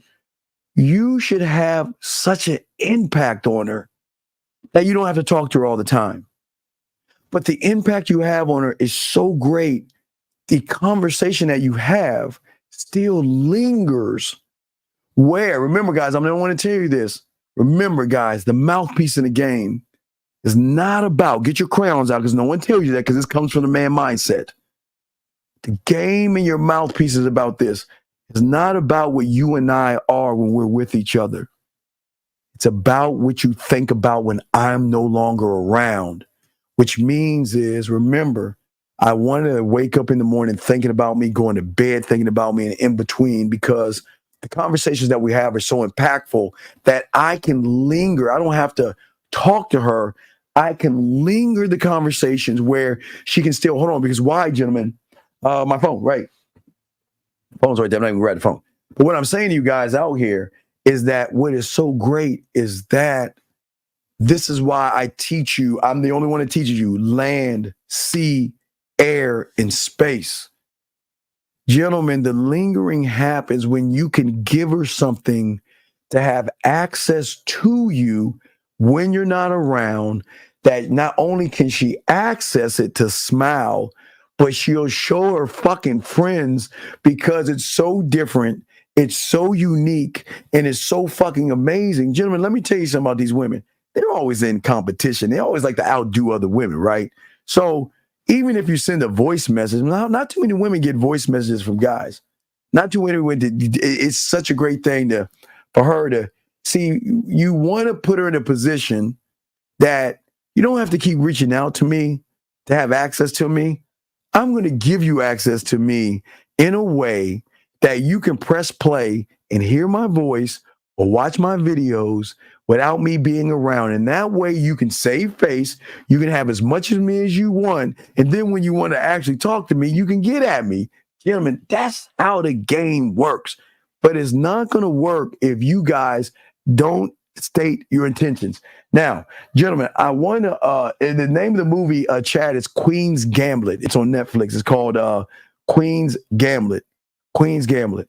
But guys, I want to talk to you guys about this. We're going to do probably just an hour because I got other things to do. But what I'm saying to you guys out there, it's not just saying that I want to have sex with you and I want to do whatever it is you want. You have to attach that. Oh, wait, let me grab this call. Area code 610. What's your name, sir, and what's your question? Yeah, I'm Shaw, 23. Yes, sir. Pennsylvania. Yes, sir. How can I help you? Yeah, my question is, wouldn't it be better to working on being a student of the game than heading out talking to women? It's all the same thing. What's the difference? But the thing, all right, because with the nuggets, with the nuggets you're getting, you are talking to her, so it's still about you, is it not? Yeah. But the thing is with me is like the nuggets that you give, like because I don't have game right now, I'm food. I don't want to be food. Well, I know you don't want to be food. But you still got to go into the dark cave and in the bullets and towards the bullets and in the fiery building. You've got, your food because you choose not to face your fear. Regardless if you're a student of the game or not, you're going to have to face your fucking fears. You're too busy. And I'm telling you, listen, I'm not trying to sleep with you. And I already know your story. So listen, I'm not trying to sleep with you. I know your story. So what do you think a woman knows about you? She knows your story and then that much more. I know that you are nervous, and this is no knock on you, young man, because I'm not here to knock you. I know you're nervous around women. I know you don't know what to say to a woman. I know you don't know how to lead a woman. And I know sometimes you're like, well, if I go over there, she's going to reject me or not talk to me. So I just rather not do it at all and just save it and la, la, la, la, la. I know this, and I don't even know you, but they know this too. Until you show them something fucking different. If you look at a woman that you are interested in and you let it go and then you loop back around and try to talk to her, you've already failed. Because she's saying, well, when you had the opportunity and chance, why didn't you take it? and that's when it's a dead giveaway. Because you're it's dead like right, because you're playing poker with your cards facing the other direction. She knows. Listen, she knows your story. She knows your hand. She knows your moves that you're gonna make, and not only that, she already knows the moves that she's gonna make you make. That, listen to me, the moves she's going to make you make, because she knows you're not rooted in your motherfucking square. She knows this. But regardless, you have to stop running away from the fear or away from the rejection. You've got to face it, because whether you're in the game or not, you have to face the fear, because you will never grow as a man with the fear or the rejection as your foundation, if that makes any sense. Okay. Because I won't figure out, or I wouldn't be able to learn from the mistakes without facing them both. See, this is where you don't understand the learn. The learn is actually doing what you want to do. And then later on that night, doing the thing that I'm the only one that's telling you on YouTube to go in your film room. Okay, you watch sports? Yeah. You watch football, right? More of a basketball. Okay, who's your favorite basketball team? Miami Heat. Okay, so you don't think, are the Heat in the playoffs or are they out? No, they got kicked out. Yeah, I hate basketball changed since I like the 80s when everything was tough and shit. But anyway, so. That were hard shorts. I don't know. Yeah, I'm sorry. I know I didn't do a jab at you, but that shit was like fucking like the 80s where you could, they changed all these rules up. And then do you understand if Michael Jordan, I'm sorry, if Michael Jordan played by the rules they had today, he would double what he scored. So he did it when you went down that lane, and those Detroit Pistons would hit you, elbow you, and knock you down. I'm going to stop you right there. No, I'm just saying. Because we already saw Jordan. That's cool. I'm just saying, but I'll get back to the thing. I'm sorry, but anyway, what I was saying is this. All teams have to go and watch the film to see what they did right versus wrong the next game to make what? The proper adjustments. So in order for you to make your proper adjustments, you got to keep doing the things that you're doing to make the adjustments to understand, okay, this is what I need to do and how I need to move. You see what I'm saying? Okay. Because it's based off my experience. And yes, it's always going to be off your experience. She's not the experience. You're bringing the experience to her, but you don't lose.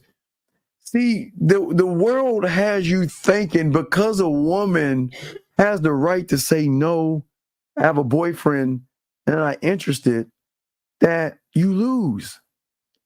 You don't lose by what she says. You actually win. You win because you say, I'm going to do the thing that I want to do. And I'm not looking at the end result because that doesn't define me. But right now, because you're not in the game, young man, you're defined. You think that the end result defines you. So then you're sitting around thinking rejection, loss, and all that other stuff. Doesn't a woman have a right to say no? Yeah. Doesn't she have the right to say I have a boyfriend? Yeah. Does she have the right to walk away and not say anything at all? Yeah. So what business of even mine? Though that's rude, though. But no, yeah. even though, fuck, hey, but what is, that's none of my business, is it? No, it's not. Does she have the right to say yes? Yeah. Does she have the right to show you that she's interested? Yeah, she has the right. So what business is that of mine? Whatever her rights are her rights, and those are hers. That's none of my fucking business. All I can do is present myself the best way I know how and let the chips fall where they may. I don't give a fuck what happens as long as I do what I believe in. That's where people are moving y'all wrong. It is all about me doing what I want to do, but you got to face the fear. You got to go talk to these women, but don't stop thinking about the end result. because of your fear, your mind reading, you're going into the past. What you're doing is not only your mind reading, you're going into a past, into a future. You're going into a past. You look at her, well, she looks like the kind of woman, fill in the blank, right? And then after you prop her up on her fucking throne, then you knock yourself. You're like, shit, well, she'll never like me. I mean, look at me, man. I'm riding a bicycle or some shit. I don't even have a car. I stay with my mom or I'm flipping burgers at Burger King, man. And look at her. She's got a nice dress, a nice purse, and I don't even have a chance. You see how you uplift them and then tear yourself down at the same time? Versus, you know what?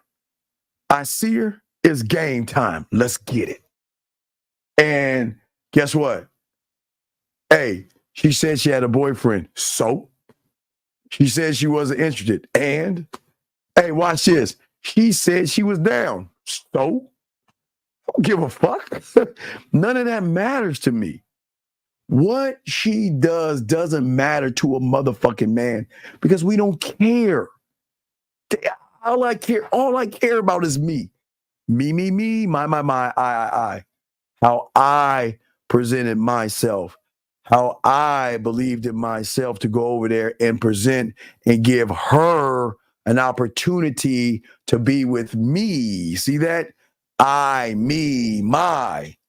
You are her and she and they and women and all this other stuff. And it's stopping you from doing the things. Listen. Let me explain something, young man. Watch this. You ready for this one, young man?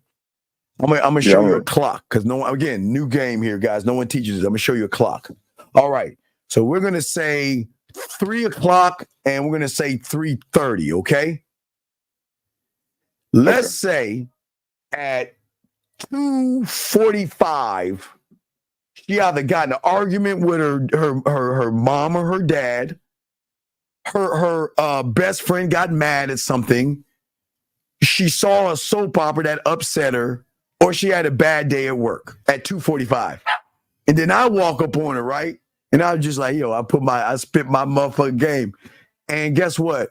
She ain't having it. She ain't even gonna talk to me. She keep on walking, right? But between 3 o'clock and like 3:25, maybe she made up with her parents. Maybe she got a raise at her job. Maybe her cat Vittles is feeling better right now. And she's feeling good about herself. And then you come along, but you're going to fuck up because you're going to look at her or you're going to see what she did to me and you're going to say, nah, fuck that. Hey, look, we were on the bus. Think we took the bus, right? Let's say in the morning time, we were on the bus, right? Or the train or the subway. And you saw me go talk to her and all that bad shit happened and she just blew me off, right? But then, then like that afternoon when we're all coming back, maybe she got a job. Her cat Vittles is feeling better. She made it with her girlfriend, and maybe she watched a Young and the Restless episode, whatever the fuck, right? She's feeling good about herself. You're not going to talk to her because you're going to base a judgment off of what happened in the morning versus just go over there and talk to her because you never know who's interested in you or who's not interested in you. You see what I'm saying? Yeah, so what you're saying is that I'm basing it off your another guy and making it mine. You're looking at me. See, that's what I'm talking about. A lot of young men look at other men, and you got to stop doing that. I know you're not homosexual. I'm just saying. I'm not saying you're looking at them in that kind of a way. You're looking I know. You're looking at another man to gauge your chance because she said something to him. Let me give you an example. Let's say we're at a bar, right? We're at a club, right? And let's say we're at club No Data. We'll call it no data. Club No Data. We're at the club. And we see what you're gonna do is you'll see a guy go up to her, right? And she'll be like this, give her like the hand or whatever. I don't know what they, bye Felicia or whatever. She just ignores him. Do you know how many guys won't talk to her because of what she did to that guy? Do you know how many guys won't talk to her just because they saw? Listen. They saw it. but they didn't hear it. You see what I'm saying? They saw it and made a judgment off that guy that got shot down, but they didn't hear it. Based off of me being judgmental, yes, I'm put right because you didn't hear it. Because if you had heard it, he might have been like, "Hey, yo, what's up, mama? What's up, baby girl? How you doing, girl? Let's go get in there." And you're like, "No, I don't want to talk to you. I'm classier than that. Leave me alone." That's all you probably would. You saw it, but you didn't hear it. So you made a judgment off of what you saw, and then you said, "No, fuck that. I'm not going to go over there and talk to her because I just saw what she did to another guy." And doesn't that sound like the same thing that the red pill people keep doing to you guys? What do they say? Well, they say, young man, hey, I was with this blue bitch on Mars, and because of her hypergamous nature, she turned me down. So, hey, guys, see, I told you how women are. I told you how those Earth women are. See how they do that bullshit? Never judge what a woman does off of somebody else. Let her do what she does with you. Fuck everybody else. Does that make any sense? Yeah, because if you based off that person's experience. Because it's his experience, it's not yours. Yeah. You're not him, are you? No. No. So if you're not him, why do you give a fuck what she does to him? I'm basically like building up like a theory. You're building up a lie that you create as a fact without the proper evidence to support the fact, young man. Ooh, we dropped that bar. Ooh, that just came off the top of my head. Shit. So to be able to knock down, as you said before, the Frankenstein I created with my mind. Yes. Of not being able, like you can't do it and living in the I do's, is that I have to start. You have to stop. No, you have to start. You have to start. Not start. You have to stop first. Stop the fear. Stop the worry. Stop the anxiety. Stop being passive. Stop making excuses. You got to do some stops before you can do some starts. Because if you don't stop those stops, you're never going to start. Because at that point, you're not going to believe in yourself. So you got to stop the excuses. You got to stop the blame. You got to stop the judgment. You got to stop watching how other people move. So you got to stop the stops before you can start. So do you stop the stops with action? Yeah, because everything is action. See, you can't just say on paper. Come on, man. You can't say on paper. You can't say, okay, all right, give me an example because you're a Miami Heat fan. So what if you see a 7-foot motherfucker on paper? 7 foot. And the motherfucker is chiseled like your hero LeBron James in his heyday, right? Right? The motherfucker, you look at him, the motherfucker can run real fast and he can jump real high and shit. And he looks good on paper. And you automatically assume, damn, he's got all those attributes, right? And then you put a basketball in his hand and he's double dribbling and he can't control the ball. And he fumbling that bitch. And he gets under the basket and he can't even put the bitch in the hoop. You see what I'm saying? The action. You can't look at it on paper. Because on paper is a lie. You got to see the action. See, you're putting everything on paper. And you're trying to make what's on paper truth or fact without probable action or cause to reinforce the fact. You see what I'm saying? Yeah, because if I don't do the action, then there's no real evidence. There's not. Yeah, so you all in your head like, damn, she all fine and shit, but fuck that. I'm not gonna get shot down. Look what she did to that guy and that guy and that guy and that guy and that guy. She turned out 5 guys. I'm not gonna be number 6. Fuck that. All right, All right, you got that, young? All right, nephew. I respect you, nephew. We throw you back in, buddy. Good call, though. Great call, young man. Great call. All right, so let me get to this text message. Young man has a text message. He says, I text her to send me a picture so that I can tell her why I'm excited for the date. She says I don't have any pictures. So this is what I'm going to tell you what to do. I would say, first off, number one, I don't ask twice. And it is nothing. Listen, look, women take selfies every fucking day. And listen, okay, so let me explain something to you. I'm not asking to see your butthole. I'm not asking to see a titty or your pussy. I'm just asking to see you. And if you can't take a moment to grab your fucking phone, which you do all the time, take all them fucking selfies and videos, shit. If you can't take the time to follow and ask, remember, ask versus task. See, gentlemen, this is a prime example of someone that's not interested in you. I'm not asking for anything crazy. All I'm asking for, or what you're asking for, is a photo because I want to see you right now. And if she can't do something that simple, I'm going to tell her, you know what? I'm going to go ahead and let you go. And I'm going to tell you why. I didn't ask anything of you but to take a photo because I wanted to see you. And if you don't have enough interest in me to do that, it's cool. Don't worry about it. You take care of yourself and charge that motherfucker to the game. Don't ever, gentlemen, reinforce bad behavior. You didn't tell her to go slay dragons. You didn't tell her to jump off a bridge. You didn't ask to see her naked body. You just asked to see a photo of herself, guys. And I promise you, when they're actually interested in you, they will show you. So if I was you, I would charge it to the game. She's not interested in you.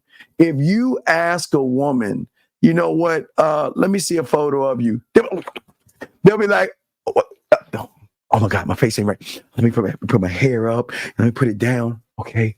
Pull a little eyelid. Okay. That's what they'll do. But if you ask for something that simple, and she's like, well, I don't have any. Hey, look here, listen, you know what? It's all good. Why don't you take care of yourself? Just tell her to take care. She'll be like, question mark. Well, the thing about me, I want a woman that knows what she wants. And I feel like, you know what? Listen, don't ever pull teeth. Just ask. If they don't do what you ask them to do, that is not sexual and dirty and freaky and shit, you just met her. All I'm asking for is a photo because I want to see you. That's all I'm asking for. And if you can't do the thing that you do damn near every day, their phones are like attached to their hand. It's like their fucking 6 finger and shit. If you can't take a photo from me right now, then I'm wasting my time here.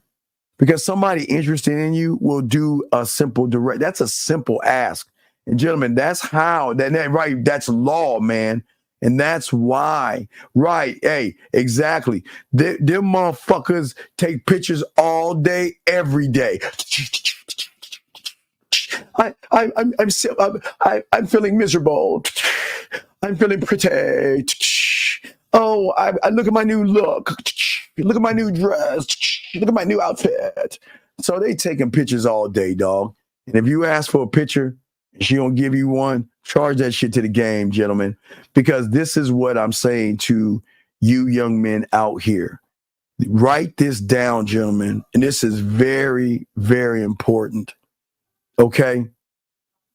You must set a boundary, not with her, but with yourself.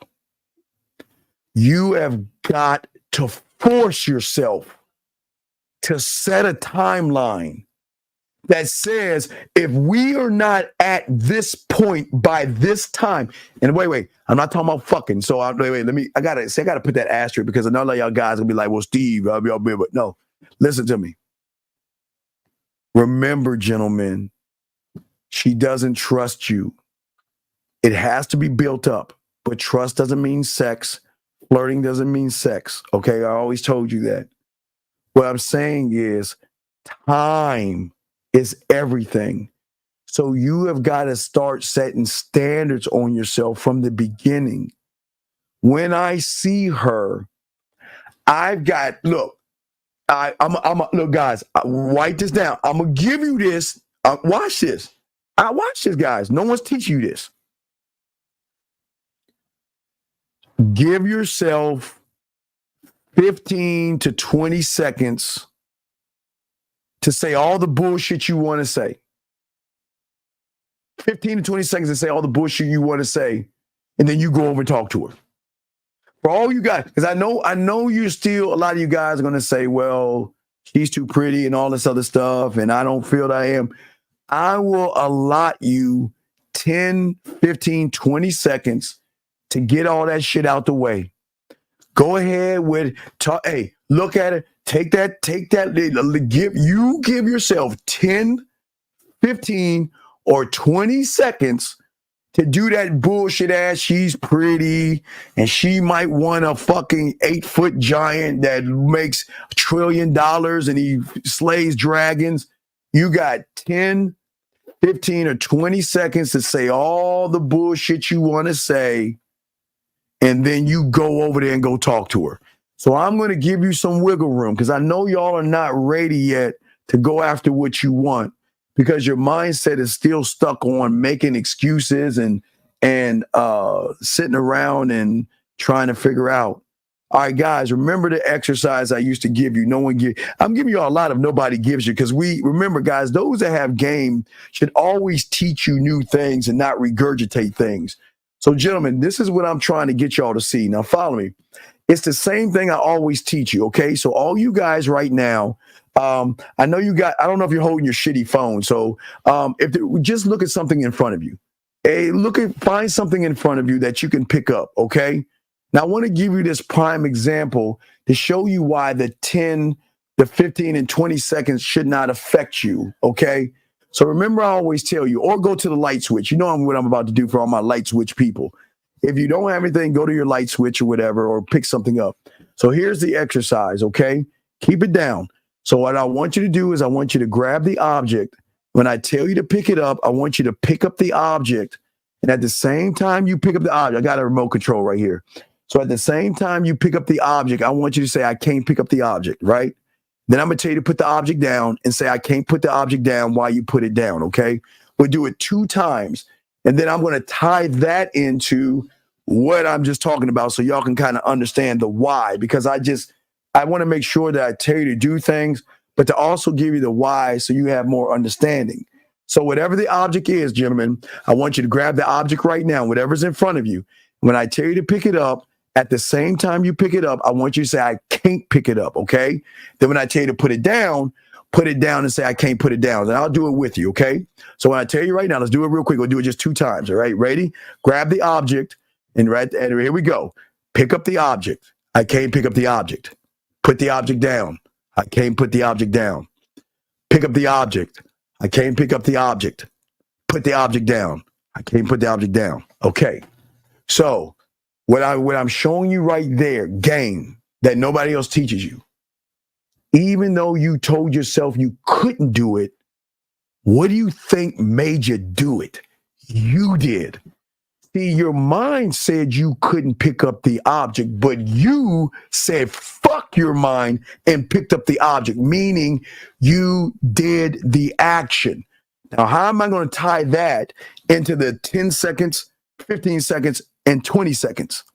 Because it's the 10, the 15, and 20 seconds of you saying, I can't pick up the object, but then you going and doing it by going over there and talking to that woman. Because if you do not believe in yourself, he is not going to believe in you. That's what I want you to do. So listen, I'm going to give you the wiggle room.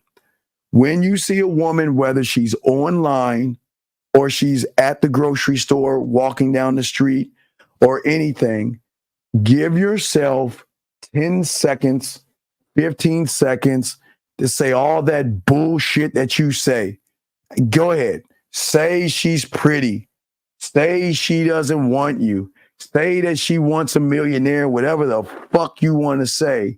But then prove yourself wrong by talking to her. And also, guys, what I want you to know to make things even simple, start it easy. Remember I told you, and I used to do this in the 90s. Remember I told you, start it easy. If you guys have the anxiety, and all you young men listening to me right now, that you have this anxiety and fear and things like that, this is what I want you guys to do.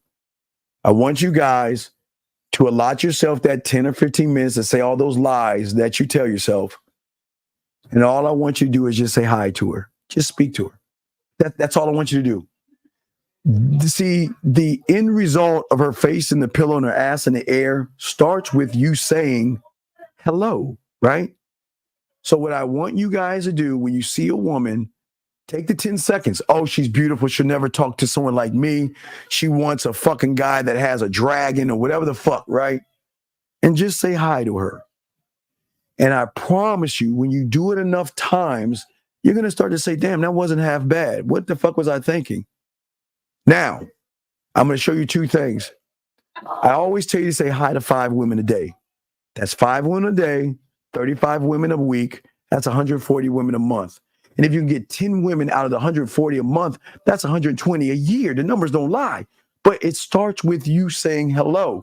Now, what's going to throw you off? Now, I'm going to show you the fear of success. Because once you guys begin to talk to women, sometimes the sun, the moon, and stars are going to line up. You have that 15 seconds. Oh, she's pretty. She's sexy.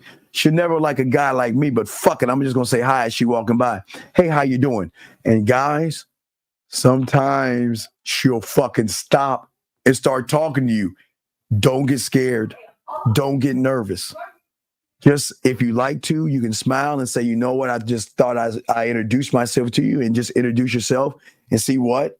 Or just say, well, you know what? I just want to say hello to you and keep walking if you're not ready to do that. But you cannot, we've got to knock the fear of failure, and we've got to knock the fear of success at the same time, because you don't know. You don't know what woman's going to keep walking. You don't know what woman's going to stop. But I just want to make sure I prepare you 10 seconds to go ahead and knock yourself down, belittle yourself, then take that 1 second to say hello. And realize that even if she walks past you, it's not a fail. But you've got to learn to start believing yourself to say hello. Because if you cannot do that, then you're going to wind up in the friend zone. See, most of you guys have been around women that you want to be with, but you just don't know what to say. There's nothing wrong with letting her know I'm interested in you. You know what? You are the kind of woman I love to take on a date. To like spread your ass cheeks. Yeah, I mean, hey, you know what? Why don't we do this? You know what? Hey, my name is Steve. How you doing? You know what? Just want to let you know that, the reason why I'm coming over here is because you caught my eye. Isn't that not the truth? That's the reason why you came over there, because she caught your eye. But just because she caught your eye, don't you fucking say beautiful. I forbid you. No beautiful, no sexy, no desirable, none of that motherfucking shit. I fucking forbid you to do that. You walk up to these women, you speak to these women, and you let them know why you came over there, and just let them know, you know what, I'd love to take you out sometime. But where's the time? So then that's where you get the leg spread your ass cheeks. You can go for coffee, ice cream, whatever you want to do. But what we've got to do is we got to get you out of this friend zone by not creating it. See, if you go after what you want, you won't create the friend zone. You create the friend zone when there's no leadership qualities to you. When you are not leading the woman the right way, you're always going to end up in the zone, okay? Now, gentlemen, we're going to go on for about 15 more minutes. So, guys, if you have questions, please let me know. I'm going to tell you a little bit more. I got 15 more minutes to go, but just know your boundaries, number one. But the most important thing is maintaining who you are, your identity of who you are. Don't try to be more than what you actually are. Don't do that, okay? It is important to stand on who you are, okay? It is important to understand what you are, who you are, and why you are, and be authentic. The more authentic you are, the more you're going to win. Okay. All right. Dog, you got 15 minutes to explain yourself. If not, I can't help you, Mike. I can't help you.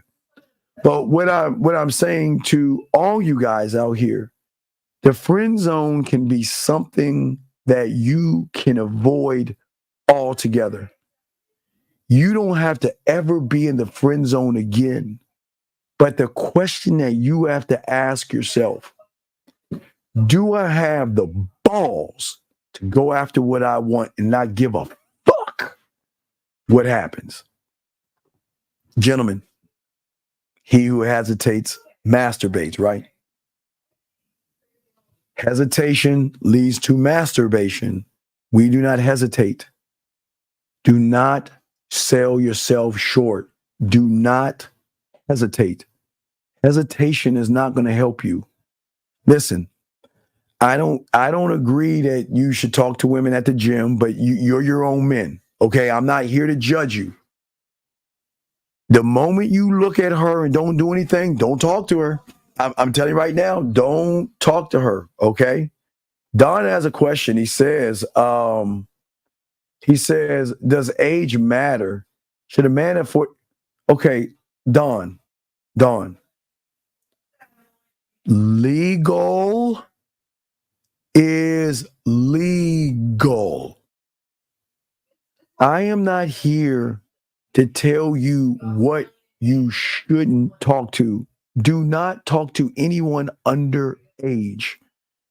If you see somebody that you see that looks young, but you can tell they're 19 or 20, it's okay to find out their age just to make sure you're not talking to a child, because a lot of these young ladies develop faster and sometimes you can't gauge their age. So sometimes it's okay, but stop selling yourself short. Big dog, I'm telling you, when I was in the 10th grade, fuck element. Remember, even in the 5th grade, I was trying to talk to 8th grade girls. When I was in the 10th grade, I was talking to seniors and college girls. So I was going up. But what I'm saying is that at the end of the day, don't sell yourself short. But if you're not sure of the age, make sure you ask the age. But don't question what people think about you, okay? Don't, because as I told you before, in 3 months, it's our annual August. Do you know this month? Hold on, Anonymous. Hold on. Do you know this month? This is when they're gonna throw that hat up in the air and they're about to go into adulthood. Anonymous, what's your name? What's your question, sir? What's up? What's good, Steve? What is your name, sir? Okay, goodbye. Yeah. Okay, goodbye. I don't have time for that. But no. Listen to me. Listen. I hate to tell you guys this, but don't think those ones in college ain't fucking they guys. Listen. I learned this lesson a long time ago. Let me go to high school and go from that point. As a freshman in high school, the freshman girls didn't fuck with the freshman boys because they were too immature. So 9th graders, girls, would mess with 10th grade and maybe 11th grade boys. The 10th grade girls would move up to 11th or seniors. The juniors would fuck with seniors and college. The seniors would fuck with college and above. So they're always moving up. So listen, I'm just saying legal. I am not your judgment. I'm not to judge you. I'm saying legal, not underage, legal. Because gentlemen, these women are there's gonna be a professor or somebody out there tapping some ass that's legal. 772, what's your name? What's your question, sir? Yes, sir. My name is Trey, and I have a question about Shogun. I just finished watching it. Yes, Trey. How can I help you, brother? What's up?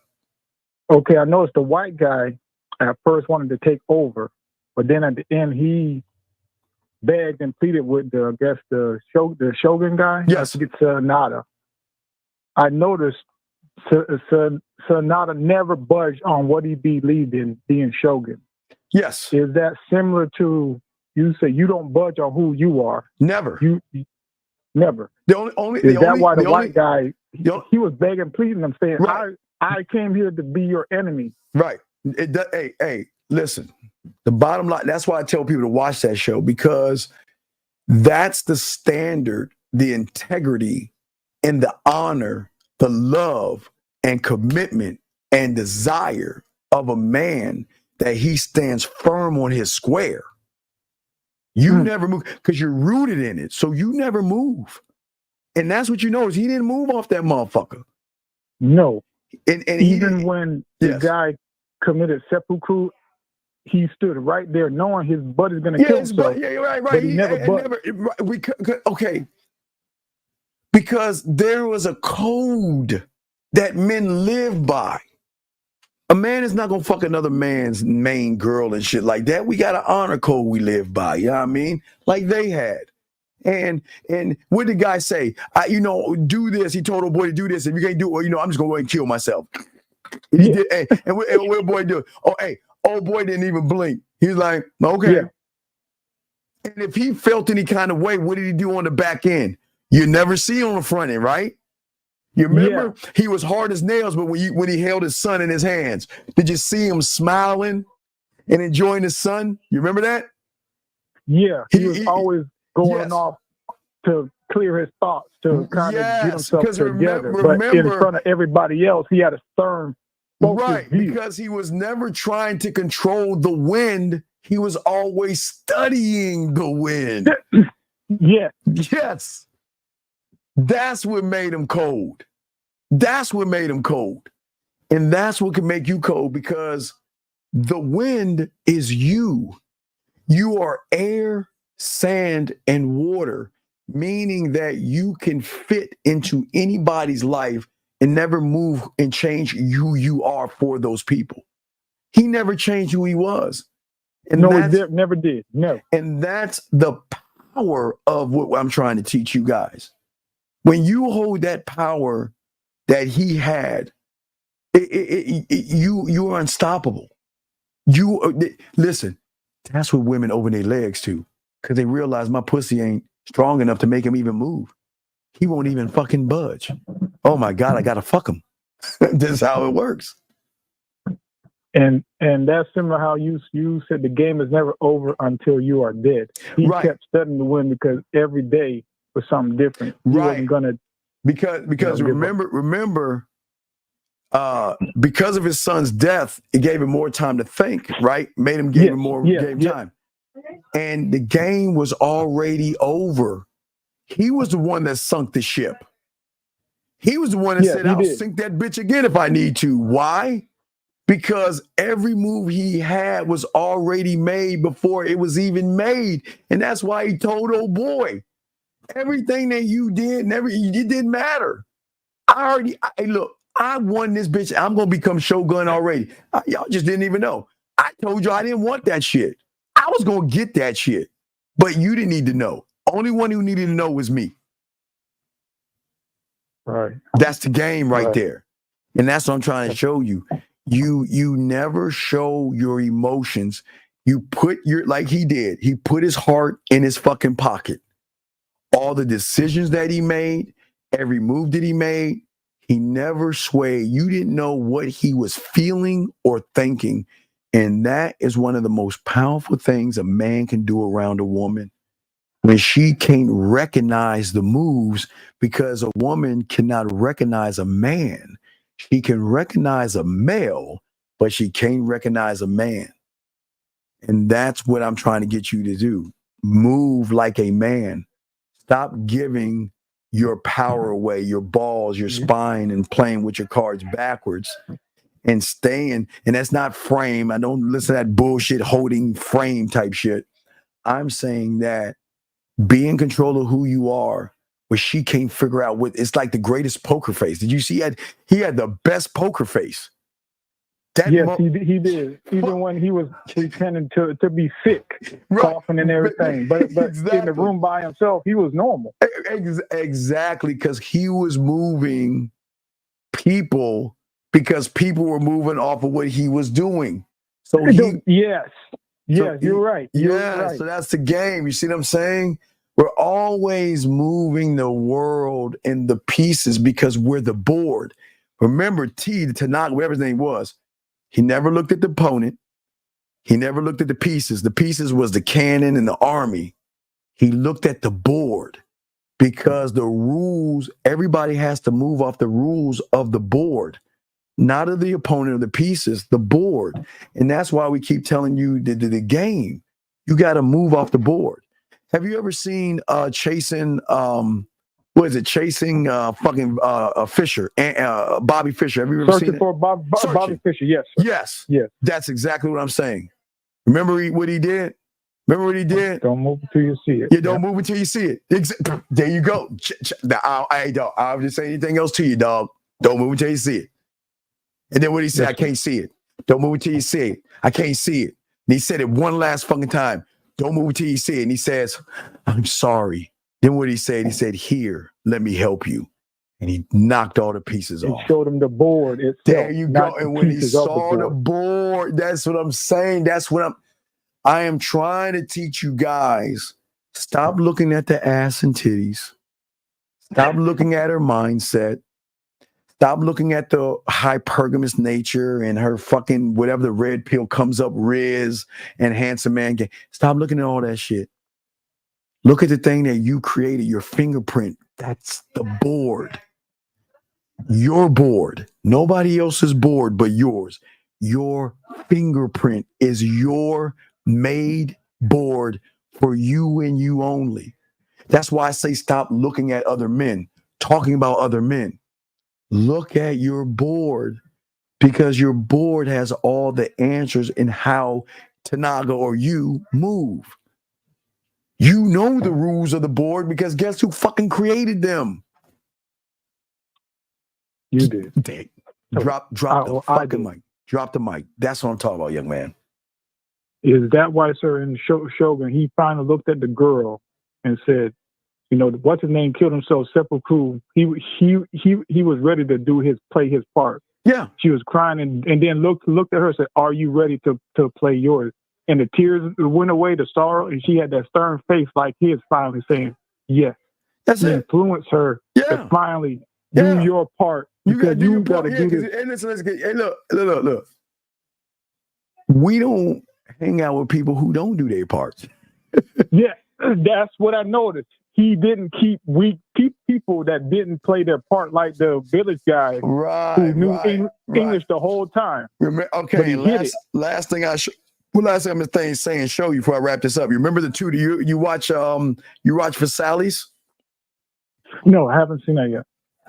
All right, so I'm gonna play the clip from Versailles and break this down real quick. I only got a few more minutes, but listen to this. Okay, you ready? I'm gonna play this. Listen to this. Listen to this. Listen. Here we go. Nothing, and do nothing, which leads me to believe you are nothing. Which begs the question: what is a nothing doing at my call? I can find you my papers, sire. I beg you, allow me to prove my word. The papers are all here, mon cour. After an inexcusable delay. As to the delay, sire, as I mentioned, we did not wish to bother you with such trivial affairs of the state. I am the state! You see what I'm saying, dog? Yeah. So if you are the state and you are somebody, why would a somebody allow a nobody to have power over him?